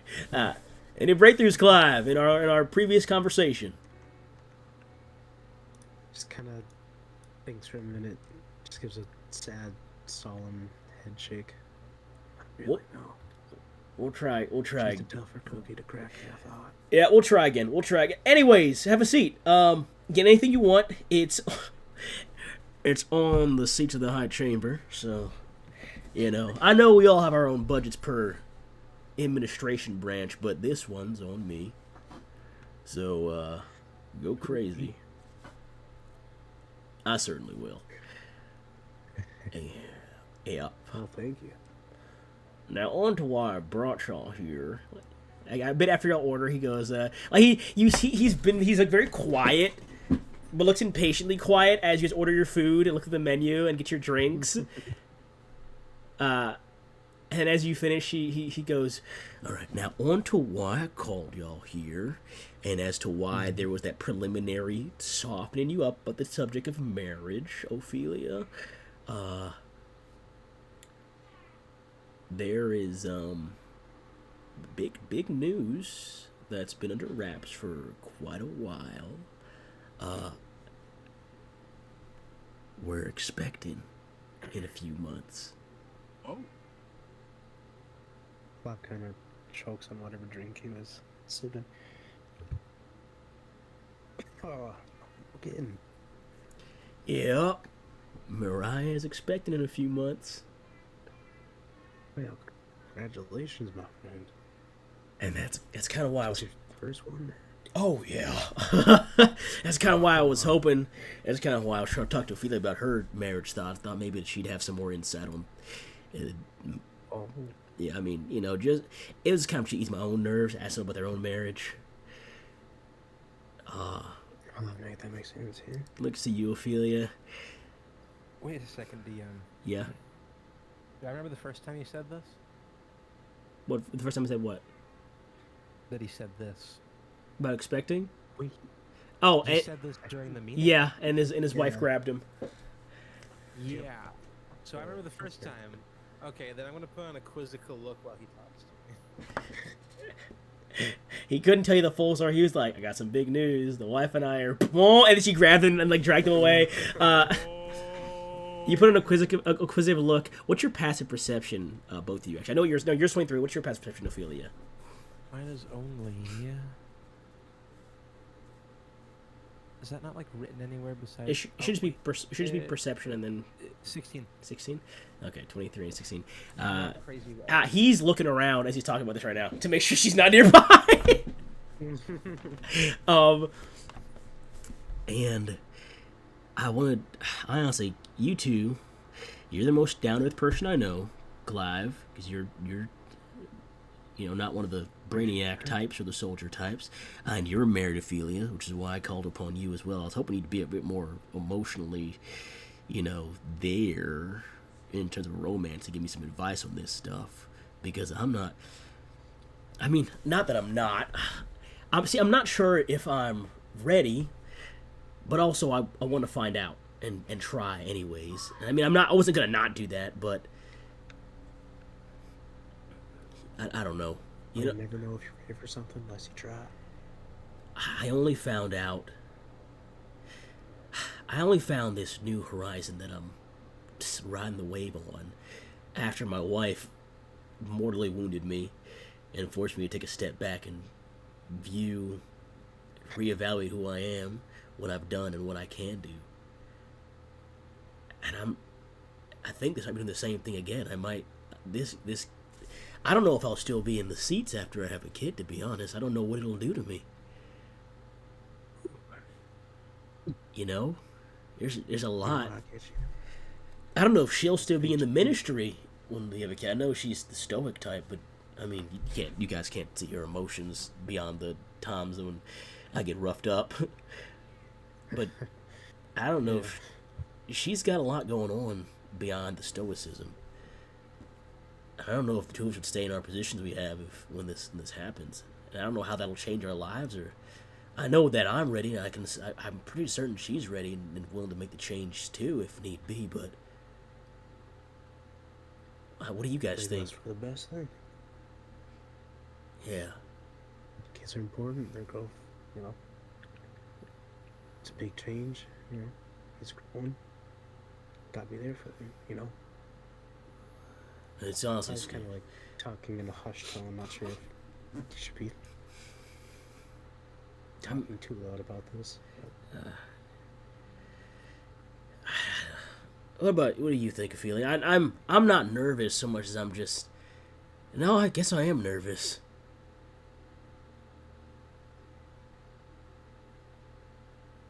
What does the sciencey, brainy type think about all this?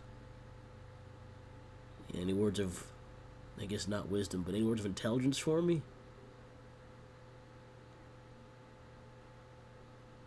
If I were to be introduced to a new element of my life that would distract me from so much of my own work, I think I'd have to take a break to deal with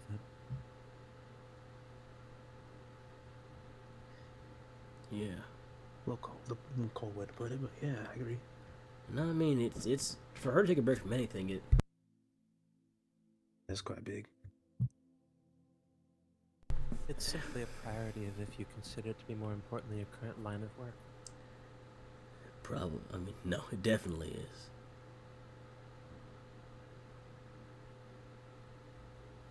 And I appreciate that input, Ophelia. For you to say take a break from work, I can tell that probably pained you a little bit. You misunderstand. Work is simply a meaning of whatever is the most important in one's life. When I work, it is because I am pursuing what I consider to be the only thing that really matters, being the equation. You obviously consider the upbringing of a new life to be an extremely important element of your life, and thus it would be your most important work. So you should devote all of your time to it. No, Yep.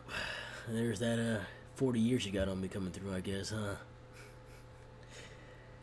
Alright.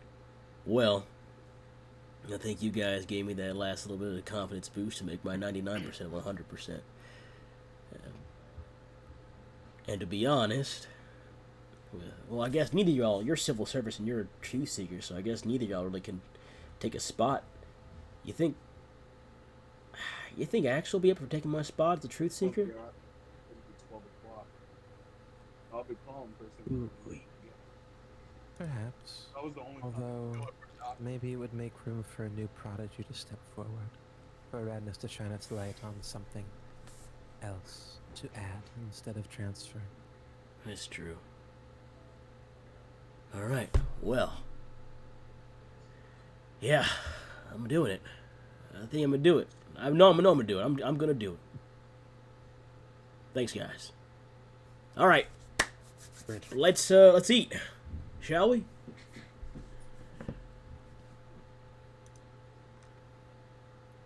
Clive already has like a mouthful of ribeye or whatever the most expensive cut would be.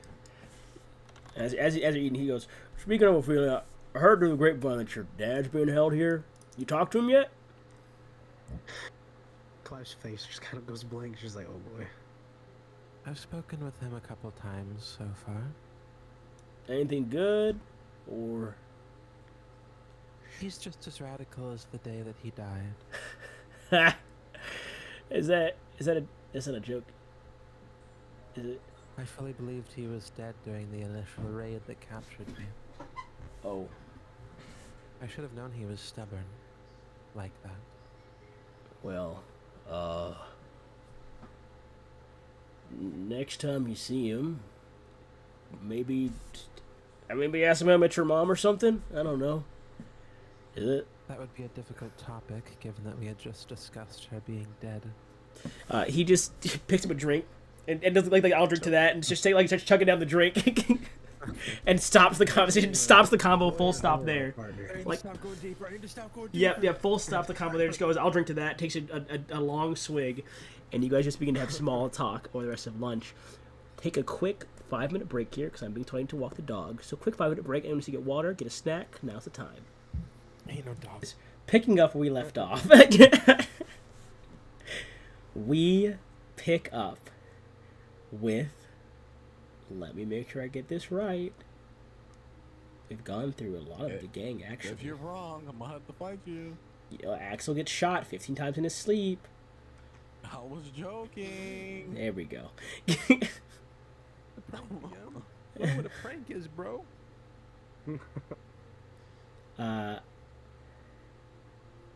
Ending off the lunch with Heinrich, he'll look to you two and say, thanks for taking your time out of your busy days to spend time with me. Honestly, you guys should come visit the house sometimes. Maybe if you're too busy after the kid is born, you guys can stop on by. I think, especially for you, Ophelia, if you ain't figured out the whole you and Kayleen thing by then, perhaps seeing a new life that hasn't been involved or tainted by some aspect of this world might show the two of you something about yourselves you didn't expect. There's your wisdom you get from me right there. About that one. I think that's pretty good. Sure. I'm not listening to your advice. You wouldn't know flirting if it hit you in the face. I never had a need for it, but... You got married with no flirting? Did you guys just say, I do, and call it a day? Just quiet watching this go down. Maybe you should stab Kayleen in the heart and make him cripple. It worked for me. What? That's how I met Mariah. She came to fight me. And she won. And Kayleen raided my science base. But did anyone get stabbed in the chest? Both of my parents died. I'll see you guys later. And he starts walking out. I'll probably take you up on that after visit you. Yep. No. Has his head. It is leaning his head in his head. Never a win with anyone talking.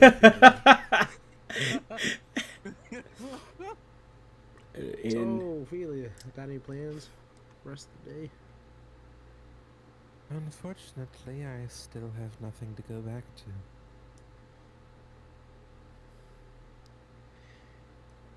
Well,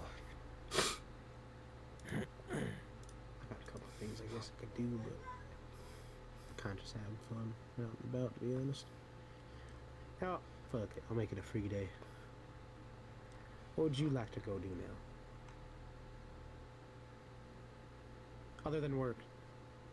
Yeah, dirty. I don't know if he dropped his cowboy accent a little bit.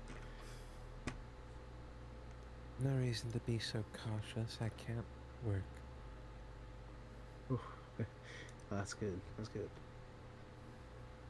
Is it? That's good to take a break. Interesting how all of you are about the same topic.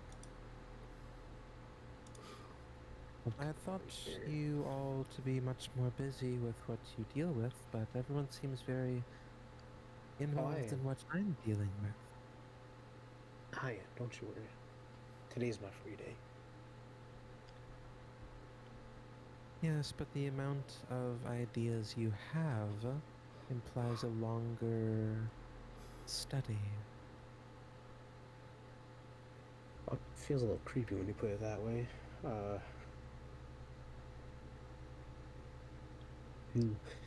I guess it is as simple as I don't think about any of you as much as you seem to think about me. All right. A fault.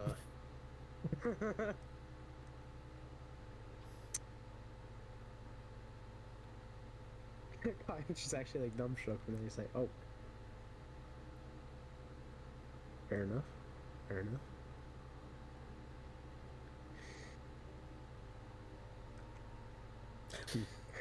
We jump over to Kayleen. Perfect timing. We jump over to Kayleen. There are a few hours after your recovery and briefing of your troops. If you wish to interrogate Callisto, now would be the time, as you can assume to reach his people will be to get here within the next maybe 6 hours at most.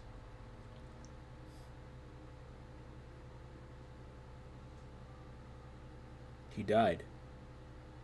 Dead as hell. What shoes Kayleen got on? In that Lean casket. is gone right now, bro. Only Zool.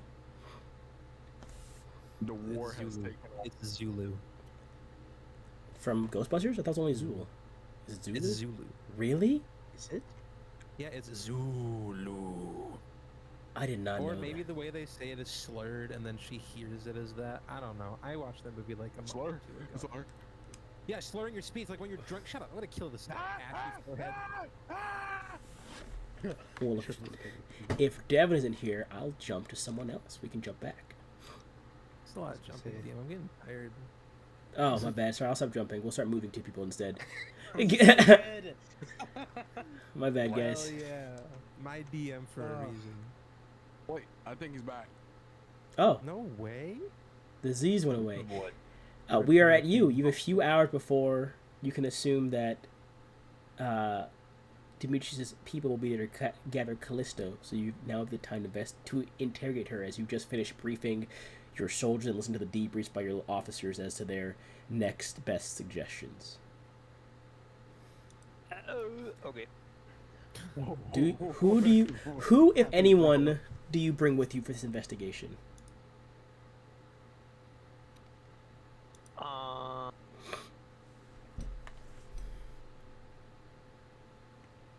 Are we doing, are we moving anywhere, or are we just kind of in place? Your vessel, your citadel, is currently drifting back from the research facility towards where the quarry is right now. I mean, I'd probably...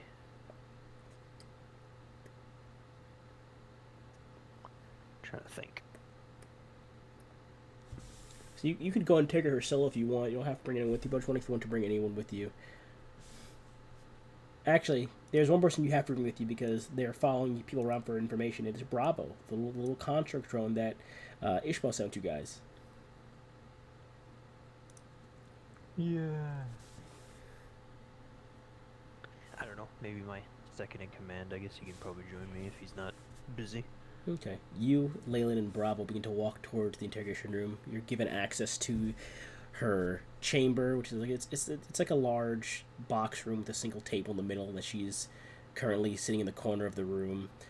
As soon as you enter, her eyes flash with gold energy for a second before the manacles on her wrist and ankles flash in tandem, and she collapses onto her knees as the magic is essentially counteracted by these restrictions.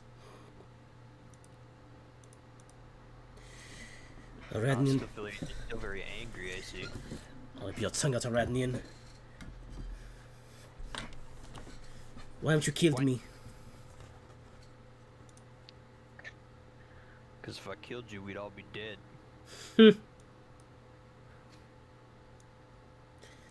So ironic that you beat me in a fight but lose the war.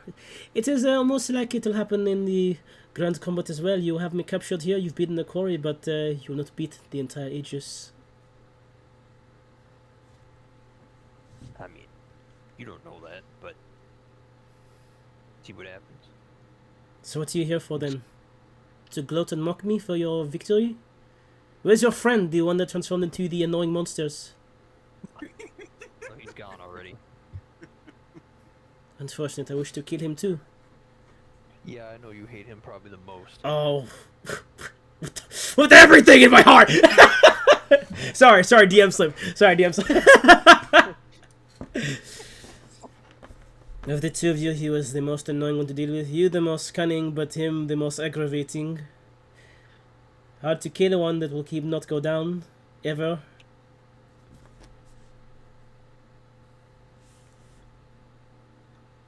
Anyways, I've got probably a couple of questions to ask you before you get transported back to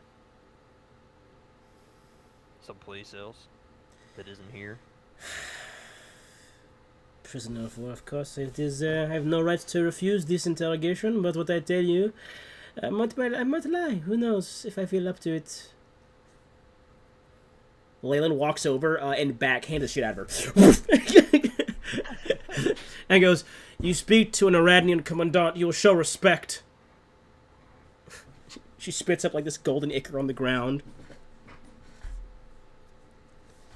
He steps back again. You watch as the little drone Bravo writes the notes down, mimics like the backhand slap, and then writes it down again.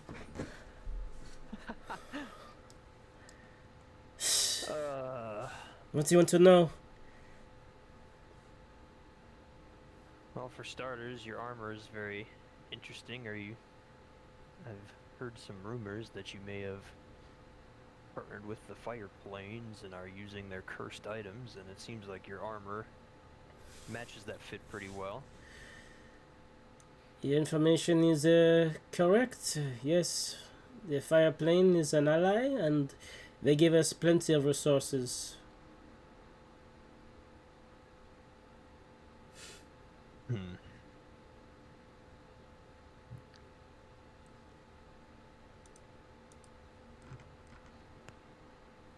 I don't fucking know what else to ask. I have to think. You're welcome to inside here if you'd like as well. I don't think I need to. I feel like I believe her pretty well enough, Okay. seeing how her gear worked. I got you.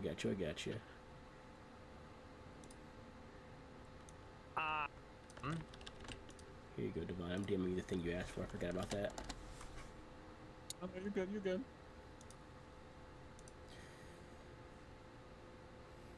There's no point in hiding anything or wasting time. I might not divulge everything, but you probably know how many soldiers we roughly have. You probably know who my commander is, who our best commanders are. You probably know our rough area of operation. But I'm guessing what you don't know is far more detrimental, and as such, if you can't think of questions, I will have no answers to give you. No point in assuming what you don't know and telling you things you might want to know without you knowing you want to know it. So if you have nothing else to ask me or Adnian, I have a plain white room to look at for the next however many hours till I'm taken somewhere else. A couple.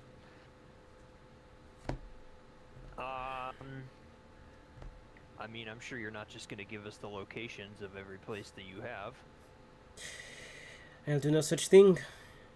I would sooner die than that. I mean, that's fair. That's the tricky thing, is asking you questions that you're just probably not going to answer anyway. Wayland will walk over to you and go, "She pisses me off, Commandant. Can I hit her again, sir?" I mean, you can hit her all you want as long as she doesn't die. Great. Because her, I mean, I believe her very close friend is Byron. Do you see as he cracks his knuckles, he stops? I feel less of the urge to hit her, sir.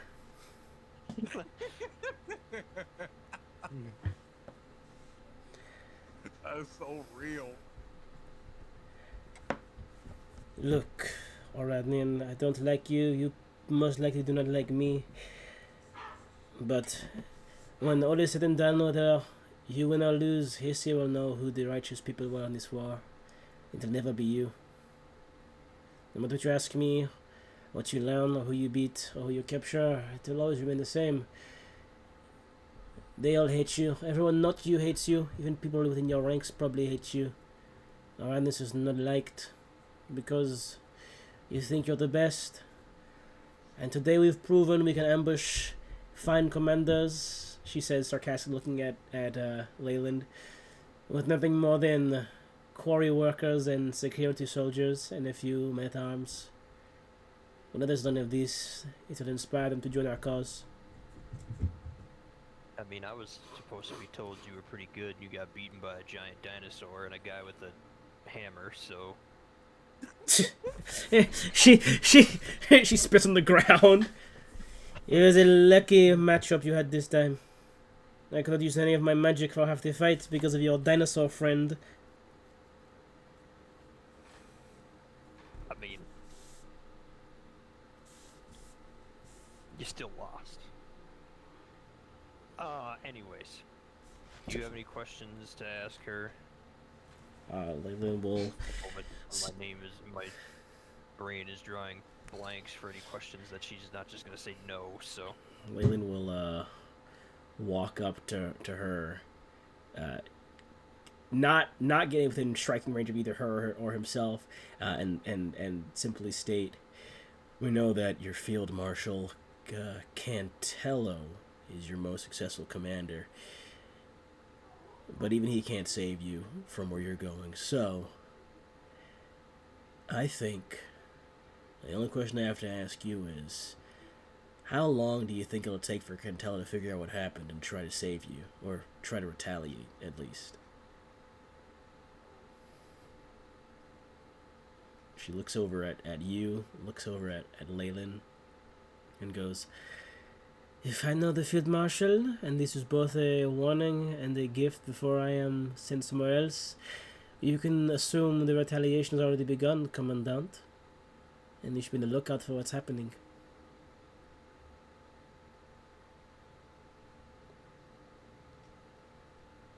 And then she springs from her feet, like both feet plant on the ground, springs up to a full stance and fucking like back of the head checks Layla in the chin. Now get the fuck out of my cell. And like stumbles back, holding his nose for a second. I didn't know your friend was a hit you for that one. As a matter of fact, actually, he won't die from one more punch, and he like gut checks her for a second with a heavy underhanded like jab to the hook to the stomach. You're lucky I wasn't down there with the Commandant. I would have cut one of your hands off first before tightening you up. Fuck my nose. Ow. Shit. I'll be outside, Commandant. Kayleen, sir. And he walks out of the room, holding up the blood on his nose. I'm gonna leave as well, as I have no further questions. Only a matter of time, Oradnian. Time is not your ally this time. Time. And the door closes behind her. Or behind you. And with that,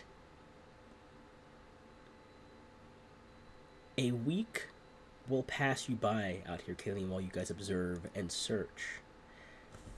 In this week, Callisto is taken by Ministry Intelligence back to the core until eventually, before we jump to the end of the week, Ophelia, your long-ass break finally ends. The day after all of these events have transpired, you see Vasily heading back to the workroom.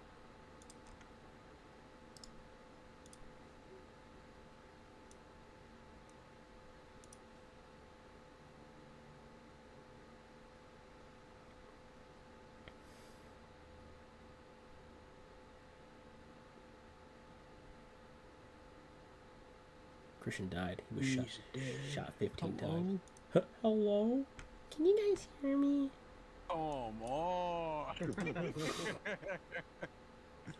Oh my goodness, bro. The good part of the world is back.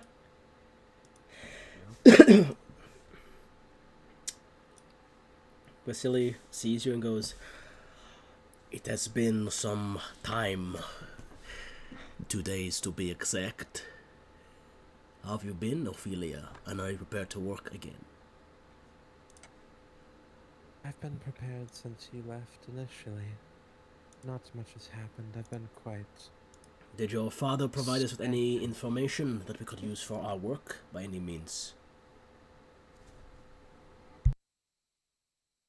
Not yet. Then there's... He's too busy babbling on about our family. Well, keep trying him, because there will come an eventual time when he might let something slip from your past. But today we work and we make progress. And I believe in about a week's time, a lot of your friends should be returning for that next meeting that I've been hearing so much about. Yes. That being the case, shall we work? I believe that would be the best decision. Wonderful. Roll me an Arcana check with advantage, because we're with Vasily, and I will give you guidance as well. Arcana plus D4 at advantage. I will say this is an option here. If you take a point of exhaustion, you can allow Adjunct Mind to give a flat +5 as well, as he will help fill in gaps in your mind wherever there's lapses in thought for a brief moment. Kind of essentially filling the blanks of your mind, like, for you. Then you have 1 level of exhaustion at a +5 for this as well. AI assisted research? Okay. But the bypass equation, as Vasily has dubbed it, looms in your mind as you work side by side with him, both of you forging new theories and possible solutions to this problem. Give me that roll. Like Jarvis working with freaking 29. Well, yeah, plus 12 does that. Mm-hmm. Alright. Jarvis, self-time travel. All current roads lead you to one place, to one thought, to one solution. One that is haunting, but one that perhaps part of you has chosen to overlook for how truly horrid the possibility may be. If a rip is made and cannot be sewn shut, what's to stop it from ripping further? The solution to the equation with the highest chance of success provides the most risk. It can be tested sometime soon if the risk is worth the research. All you need to do is to find some sort of stabilizing agent that can be on hand, and some modicum of safety can possibly be assured. And this is the theory, the hypothesis you come to before Vasily. Vasily goes, I have come up with a thought on this possible solution, Ophelia. What of you?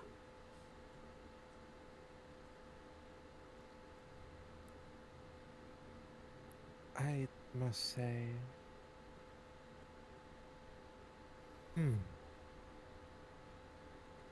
Any working solutions? Anything at all we can test?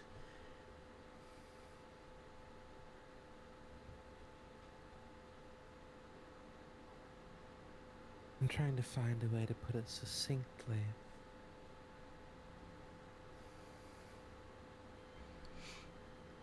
Feed me one more time. Feed me one more time. I want to mold this. You want some more information from this, or you want me to paste the? I want you to do it again. I want to hear it one more time so I can really. Got you. All current roads lead you to one place, to one thought, to one solution. One that is haunting, but one that you have chosen to overlook for how truly horrid it may be.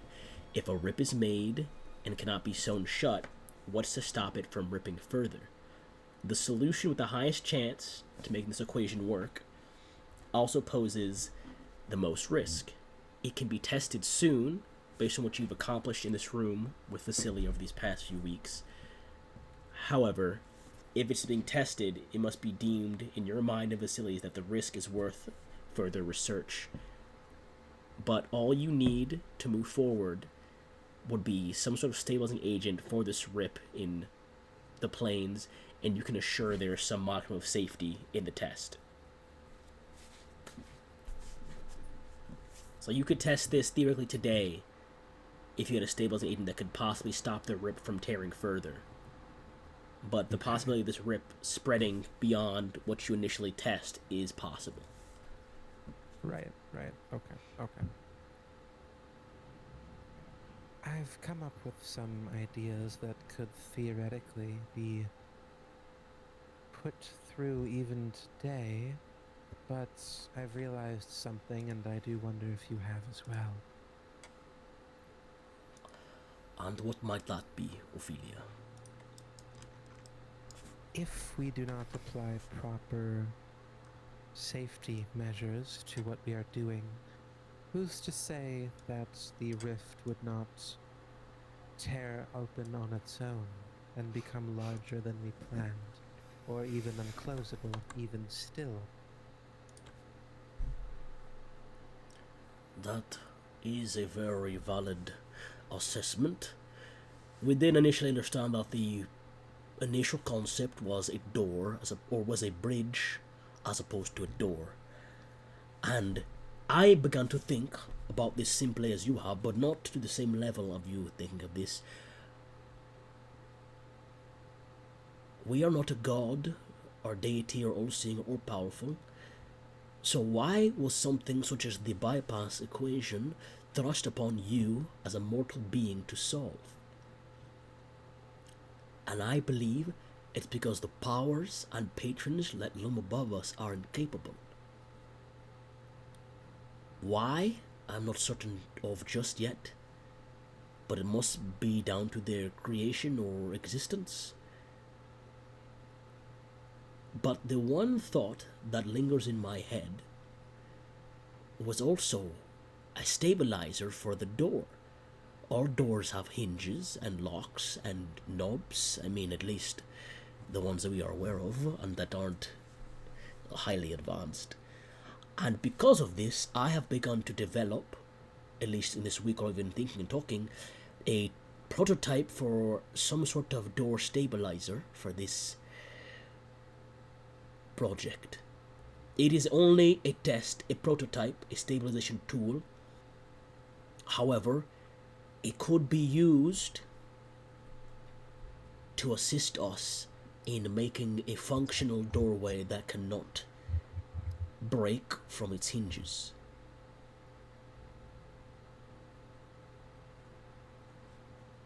However, it would only last weeks at most before the tool would fail, and either the rip would spread or the door would collapse.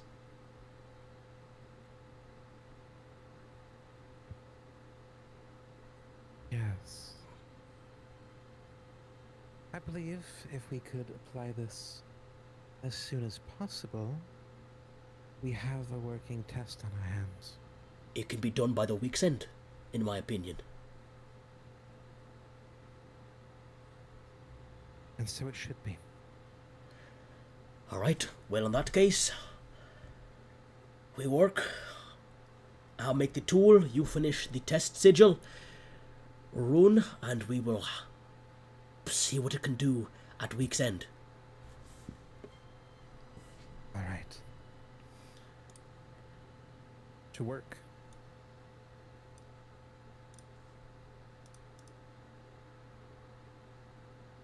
For both Axel and Kayleen, and to an extent Yamcha, though she's not here, a week passes. The second administration meeting is within a few days.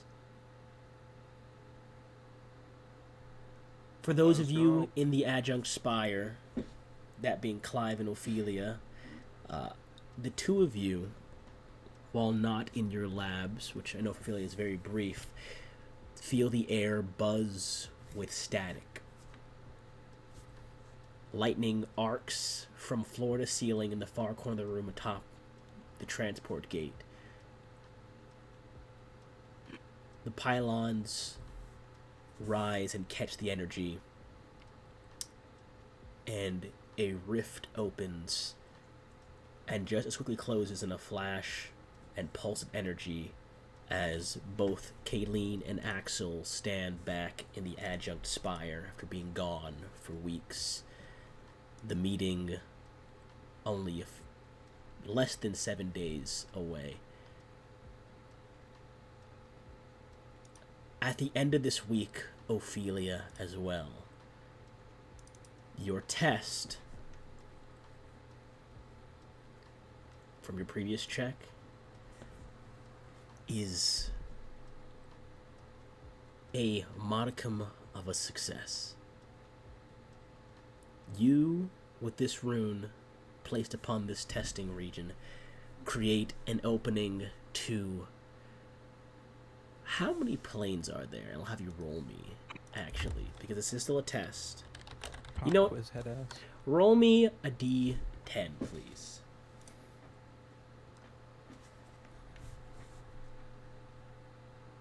D10. To see how many planes were unconquered by Zen, I see. Shut up. A 5. I keep forgetting about that picture. As you open this, you feel gentle winds and spring air begin to blow out as bits of fey and pixie light begins to sparkle down and glitter through the opening carried on the wind. A very small, like palm-sized opening.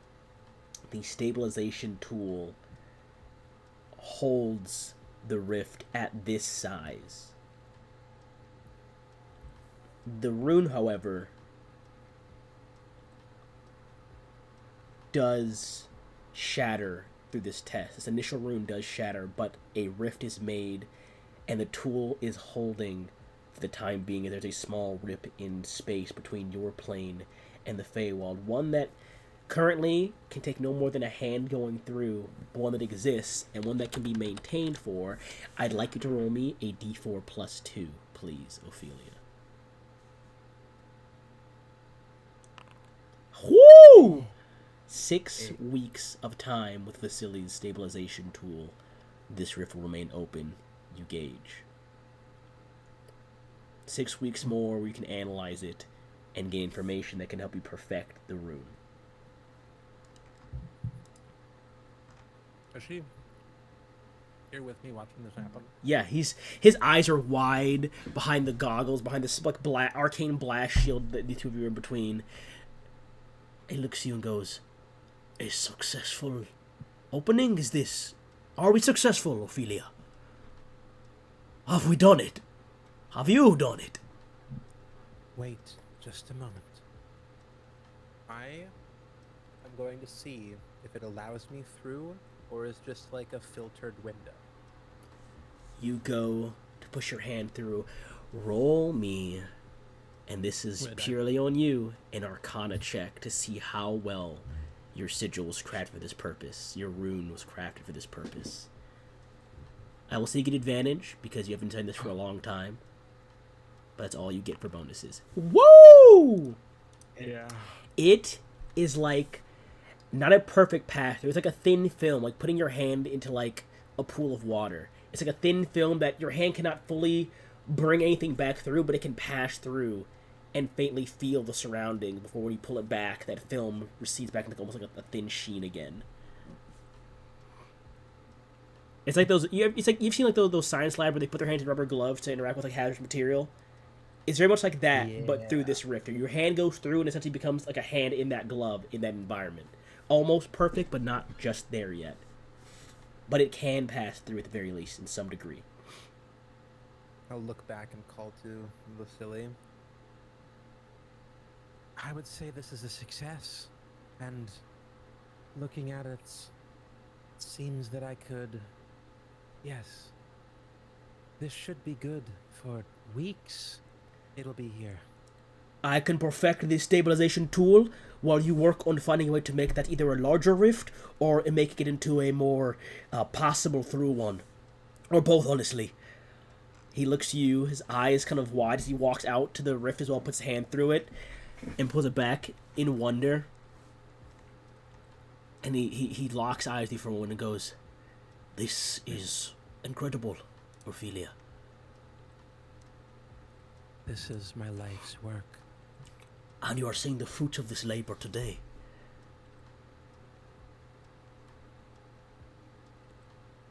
Ophelia will smile. A very honest, true smile. Proper joy, the way her cheeks ride up, you can just tell. Wow. I think for now I'll work on traveling through it before we increase the size. As it is, we could go through it now if it weren't for the film. Or there's like,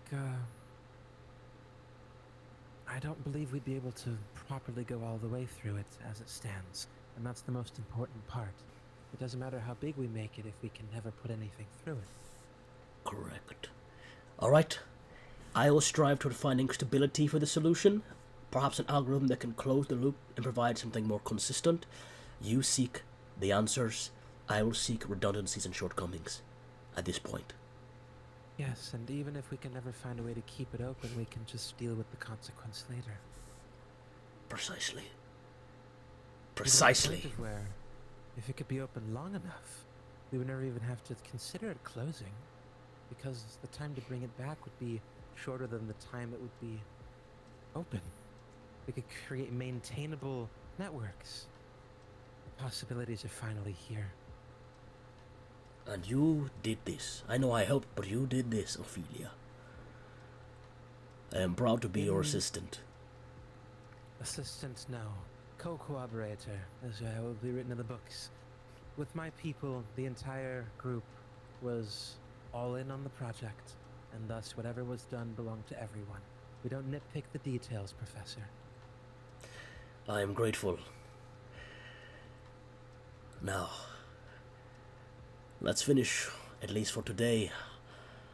And I believe your friend should be here in the evening. Returned to share the news of their conquests and perhaps you of yours. Yes. Finally some good news. Something interesting. I'm gonna specifically work on seeing if any type of object or even arcana of magics will go through at all, and then work from. Give me one normal arcana check. 16. You surmise currently that spells that rely on strictly sight, they don't transpose anything or transport anything, can work. Like, if you were to conjure a gust of wind or a fountain of water beyond the other side, it would work. But trying to teleport or throw anything or, move the cup from your desk through there, nothing that involves dimensional or any sort of physical or intangible forms of travel do not work. That's all you can really gather right now, is that no travel works, but spells can be cast through as if looking through like a window. Okay. Am I able to, procure scrolls of magics? Oh, easily. Okay. Since you said sight, and as long as it doesn't have to travel through the gate in any way, if the sight immediately makes the thing show up on the other side, it seems to be pretty good. Yes. Scry. You create a scrying orb through and find the orb looking back through at you, as it is in this small pocket of the Feywild. You see around you are these massive, lush Fey trees and extensive fields in all directions. You see monolithic wildlife and curious creatures observing this small opening from a distance.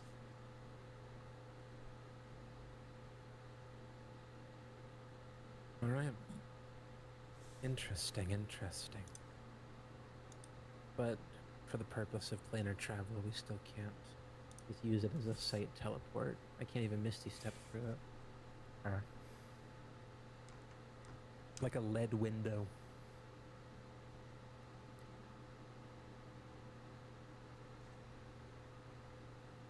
We go to Hawk during this week. Yes. This is, again, everyone has returned, or everyone will return after this event, of course. But for the sake of the end of the week, I just wanted to let you know that everyone returned by the end of this week. In the middle of this week, however, Clive, you, while of course Ophelia is away and working, find yourself in the adjunct spire in the main waiting area, the main working area. A slight tingle runs from the base of your neck up through your scalp. Someone is currently in the room with you, and your passive perception is 23, correct? Yep. With a 23 on the passive perception,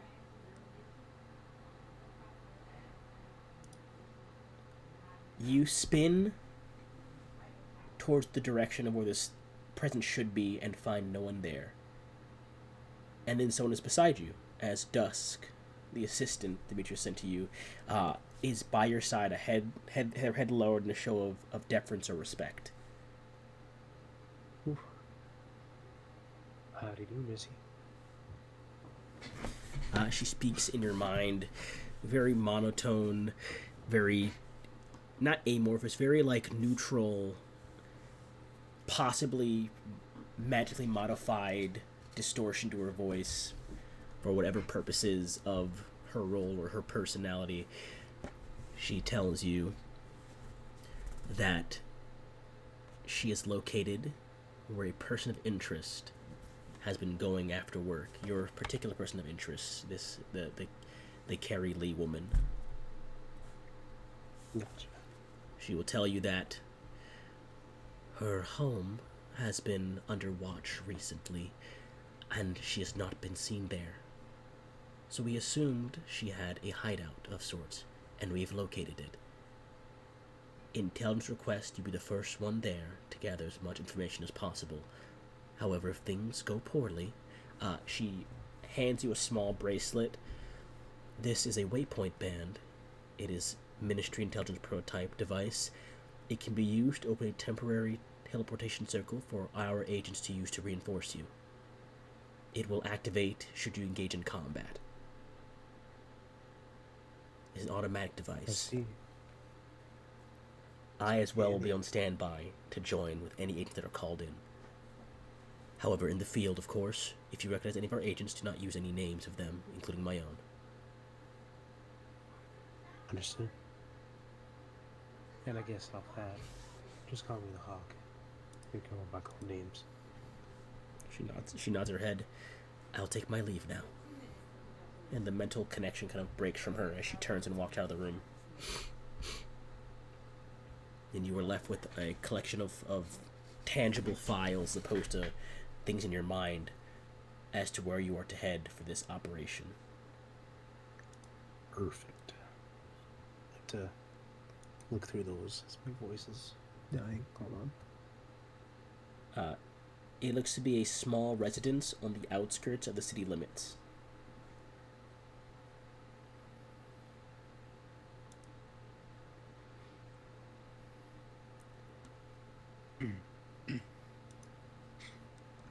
Is that the place I'm going? Is that her, That's where the hideout has been located to be. that is a hideout. Okay. Gotcha. In that case, I have no other preparations. I think Clank would do what he did last time he did a stakeout and switch to like normal civvy clothes and attempt to see what's up there. All right.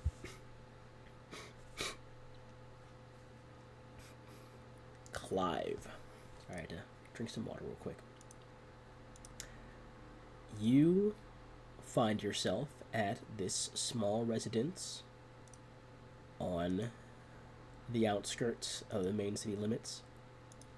Lights are on, and you see movement going through the building currently. How many? Just one? How close do you get? Potentially other side of the street. If there is Roll. a decent like spot, I could hide myself a little bit. I'll say roll me stealth with advantage, please, then. Perfect.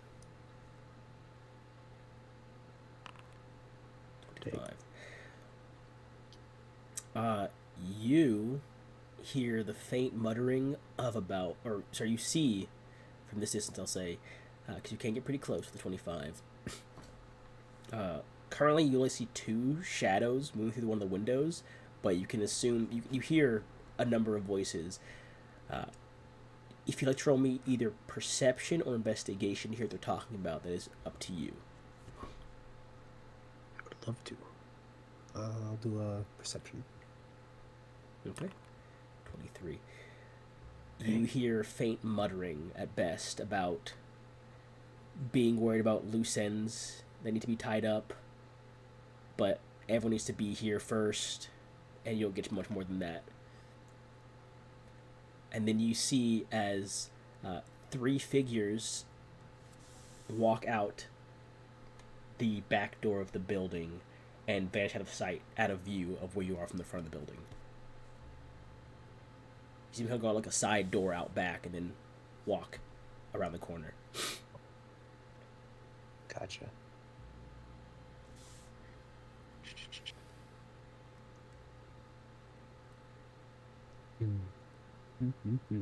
How risky do I play it?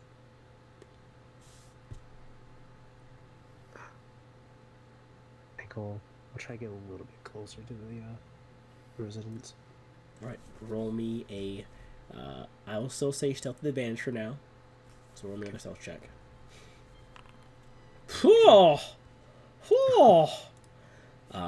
You get plenty close. A good vantage point on the side of the house, around the side, up to the a nearby, not rooftop, but a nearby section where you can view the backyard and the whole house as a whole from this angle. And you see the 3 figures outside, sitting in a backyard, sipping on drinks of some kind while looking over a collection of documents. Roll me perception with advantage now because you're close enough to listen in. Beautiful. Oh, damn. 24. You get these 3 names from the conversation right here. You get these 3 names of each individual. The largest person of the 3 is Lodi. It's Lodi, Delarin, and O'Shea are the 3 that are in this area. You see Delarin stand up and say, "Hey, Carrie Lee hasn't sent a word, and her being late is not a good sign." And Delarin is the largest. I misspoke. Lodi speaks up and goes. She goes, Carrie's anxiety's been getting worse. Ever since Benny, she's been keeping a lot closer to the chest, talking with us less, operating alone. I'm worried about what she plans to do next, and what it'll mean for us. And then O'Shea speaks. And regardless, we gotta make a move. Even without her. The next target's a major one, and will probably be our last, looking how things are going right now. Lodi will respond to this comment.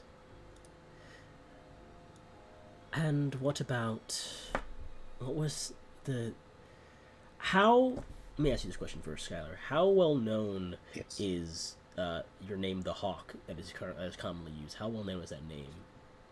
Is it a name you just give out, like you just gave out recently, or is it a name that you use on like often enough?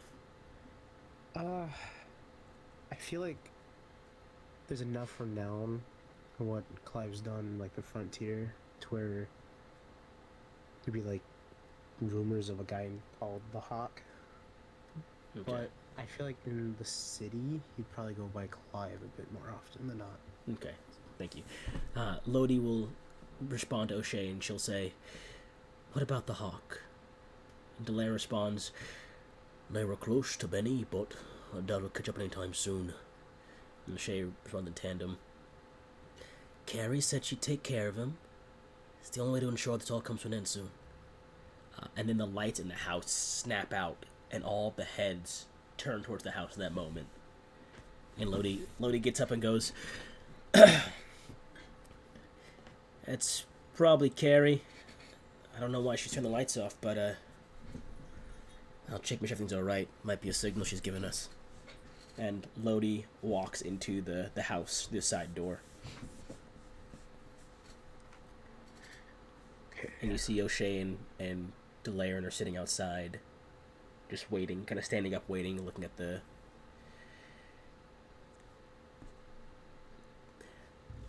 Roll me perception, please. Sorry, should I figure out if I was gonna go in or... Oh yeah, would you want to go in? I guess the question, do you wish to go in or no? God Oh, damn! mama. Do you wish to go in or no? Is it your choice? I feel like Clive would wait and see if these two dunderheads have anything else to say. And that, all right. Let me. All right. And then let me. Don't mind me while I do this real quick. Oh dear.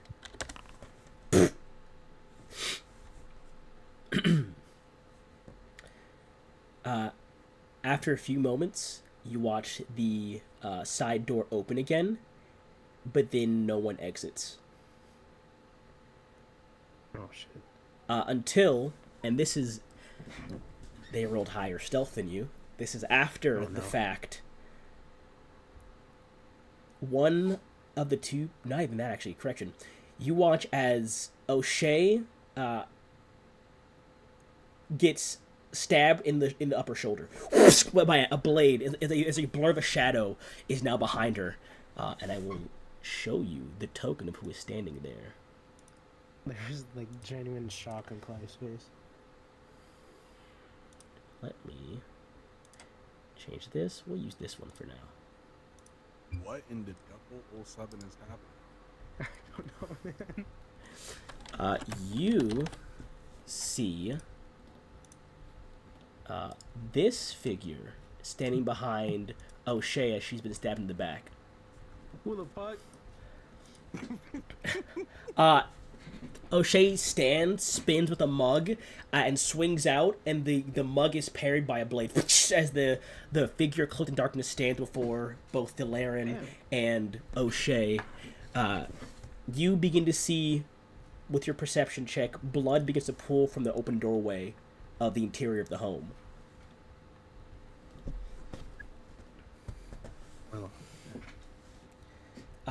Before anyone speaks, the shadowed figure leaps towards O'Shea and Delarin and begins to engage them in combat. Both of them begin to draw weapons, but due to being surprised, are caught off guard in this initial instance. Beyond the first stab, O'Shea gets stabbed a second time in the stomach this time as the blade is pulled free again. And they kind of like stand off the table and kind of flip back off the table, kicking it into Delarin's like leg and cause him to fall to the ground before they flip back and to the ground and take a few steps back from the two of them. Ah, damn, they're kicking ass. What do you do in this moment? Do you continue to watch?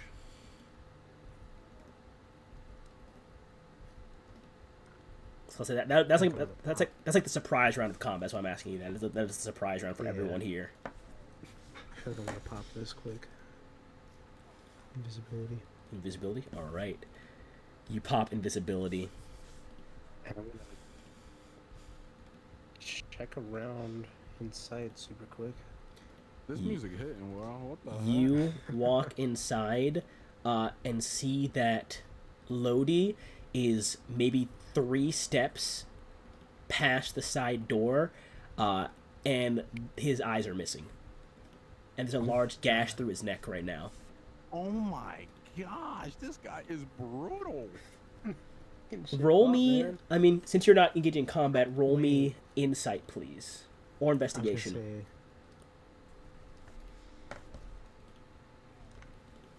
Insight or investigation? You said? Yeah, since you're not in combat, insight or investigation, please.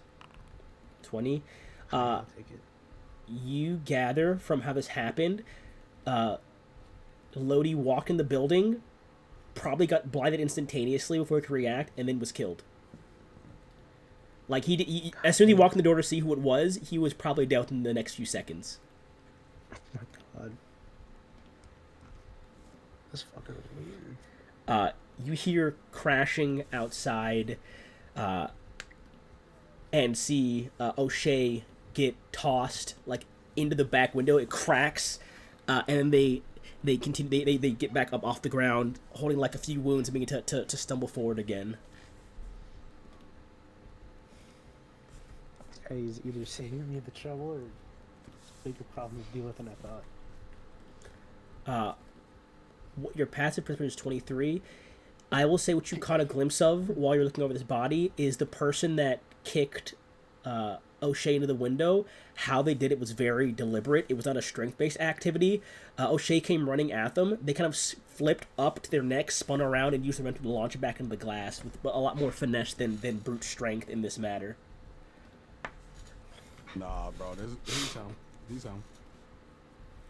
They implying from your Is this overall insight, they are not much of a strength-based combatant. This is much more of a leverage and dexterity-based fighter in some this way. fighting style reminiscent of what happened at Benny's?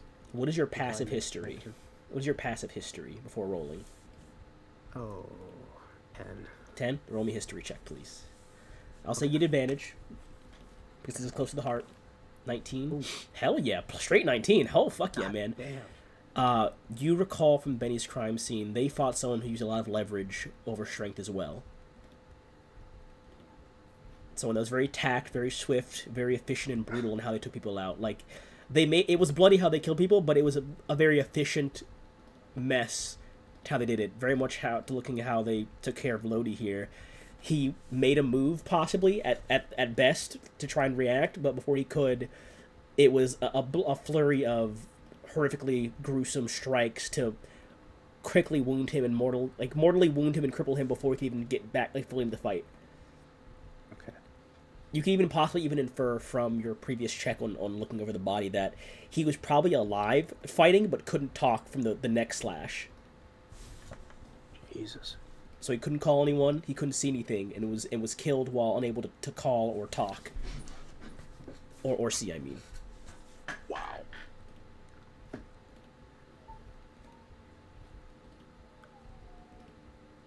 Okay.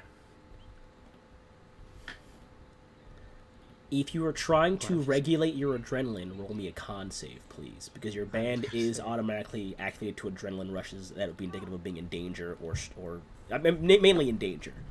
Mm-hmm. Oh. I guess better question. Would you be tempted to regulate your adrenaline to not call in the intelligence operatives, or would you be just going through the motions? Because I want to see what this dude's MO is. Why is he doing this? Okay. Oh, wait. Lucky. Oh, hell yeah! Give me that lucky roll. Where is it? Advantage. Usability. Perfect. Yes, sir. Go and roll that d20 again. Roll that con save again. 18. Your heart rate begins to spike for a moment. You see the band on your wrist begin to kind of glow and pulse, and then you kind of deep breath calm, and it dies down. As you glance back outside, you see that currently Lodi is laying back first over the table with one blade through their chin right now. The person finding them has taken a few hits. It looks like there's bits of glass shards from cups and faint kind of scuffs on the forearms and legs and like shins and forearms as Delaren's large frame is trying to essentially like grab them and like very much like a judo wrestler trying to grab them and pin them to the ground as they're both kind of scrapping and not sparring but like grappling on the ground right now, both the two of them fighting over one knife while the other one is still stuck in Lodi's or Delaren's or sorry, O'Shea's chin. Gotcha. And if you watch for any longer, you would watch as You're gonna have to send me that song, by the way. I got you. If you watch for any longer, you would see that eventually the large frame Delaren, the form slips around under them, puts them in a chokehold, and we just lean back and strangle them from the ground. and it goes on for about a minute before Delaran stops moving. And they stand up, grab the last knife, and begin to just like not repeatedly stab, but they go like heart, neck, brain with like 3 quick jabs with a knife, and then put them back in the little knife holsters, and then grab the other knife from O'Shea, and then pick up all the documents the 3 of them had on the table, look at them, and then tuck them away in a back pouch. And they begin to walk off.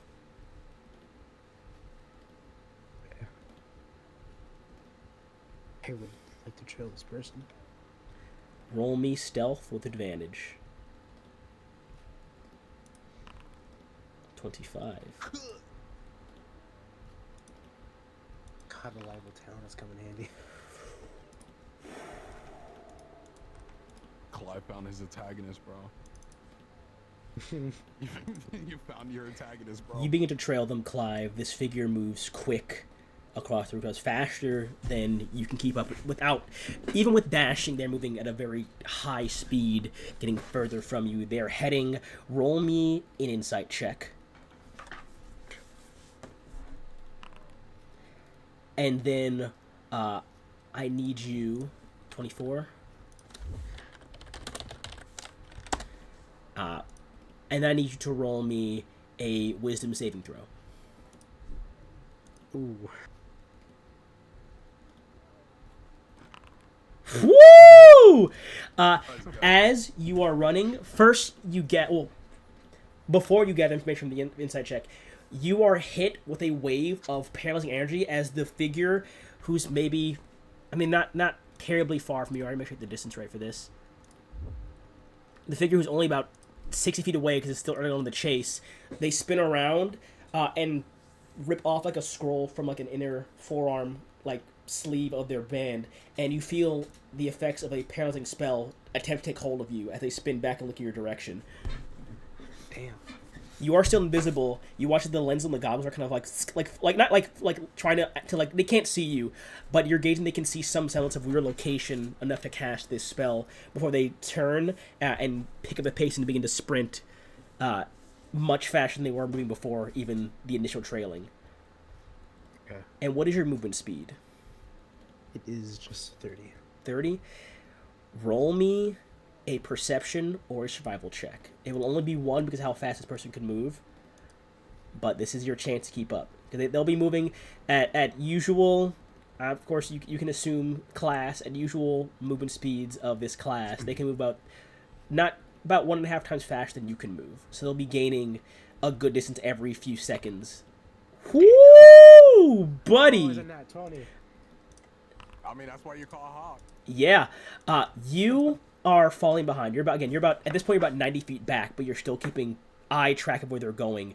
They're 90 feet away, going to rooftop, dropping into alleyways, swinging through like backyards, up on rooftops again, and you're keeping not pace, but keeping track the whole time despite losing pace by about 30 feet every couple of seconds. With your insight check, they are heading in the direction of the Ministry Spire, you gather.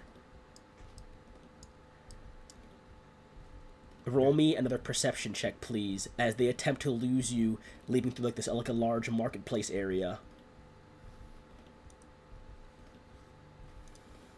I think I'm gonna use a lucky point on this one. Hell yeah. For advantage. Woo! You watch them. They duck into the crowd, and the crowd seemingly pays them no mind. They are moving with such like subtle stealth shot, very much how you've seen people are trained in stealth move before. They move through the crowd with no one paying them mind except for you, as you're watching from about 120 feet back. Now they're getting considerable distance. You're still tracking them, eyes fixed on their movements, as it's hard to track them, but you still keep up just barely enough to see them plant their foot on a rooftop and stop to wait. And you draw in closer. And I'll say, once you're within 60 feet, and I have a wisdom saving throw, please. Alright. And then another perception check. God damn, Skylar popping off. Once again, you watch them pull free what looks to be the last of these scrolls in their forearm to try and paralyze you, and it burns again. No effect on you as you are honed in on this person. With your perception check, they don't run right away, but they call out to you as you are climbing up to the rooftop adjacent from them. And they say... let me find those real quick. Shut up. They say, Benny always spoke so highly of you. A shame you weren't there when he needed you the most. And even if you manage to catch me in due time, people I work for always get me out. And she sprints off again. I need to roll her stealth check to see if she gets away this time, as you were still tracking. Hey, yo, wait a minute. Say, as soon as she says that, Clive's teeth just grit. Probably hardest in his life. Your perception. You are going crazy with these rolls right now, man. She sprints, and you keep track. She will, of course, gain more distance. As she draws closer to the ministry spire, she drops down and zips, like almost perfectly drops down. You watch her flick a hand upwards, and a manhole cover comes shooting up as she uses some sort of spell to move it out of the way and dive straight down through the manhole cover into the sewers below. I need another perception check, sir. You got it, boss. We're running out of room for her to run. Just flat. You jump. Do you jump down? Because she's jumping like... Oh, of course. Like 40. Hell yeah! You leap down. It's about 40 feet, so you do take a bit of damage. You will take 9 points of damage as you land splashing down into like the magically pristine, clear irrigation water. The smell of like magic and minerals in the air as you land in here, and you look down the tunnel. Hear no splashing. Spin back around. Hear no voices. See no movement.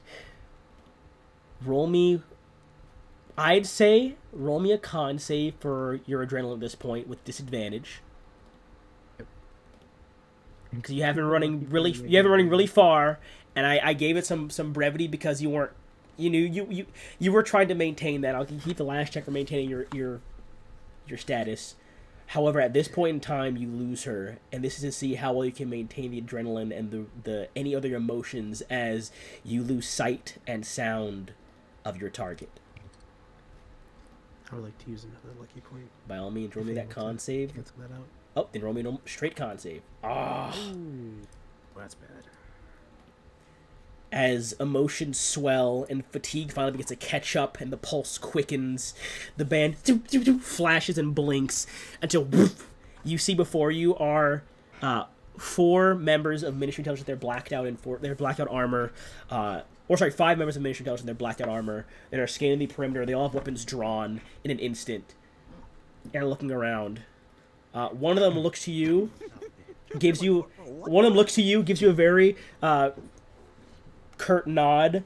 Roll what's your passive insight? Insight. Ooh. Yeah, passive insight. What is that? 18. 18. This person is giving off similar body language to what Dusk was. As they give you a curt nod in your direction, and they begin to fan out down the sewers. And one of them, like 2 of them go one direction, 2 go another direction. The other one leaps up out of the sewer and begins to scan the streets. As they you watch them leap upwards, go invisible, and begin to scan the streets somewhere out of sight. I'll kind of let them know which direction character is heading. They will all nod or give some sort of affirmation until you are left quietly in the sewers of the core. Tonight is the night that your associates will return. And as to how you engage with them after this event, we will find out in the next session. Yo, that was sick. Fun. There's just so much freaking crazy stuff that happened in session, bro. I cannot. This is a very good session. Bro, I can't believe Sophie missed this crap.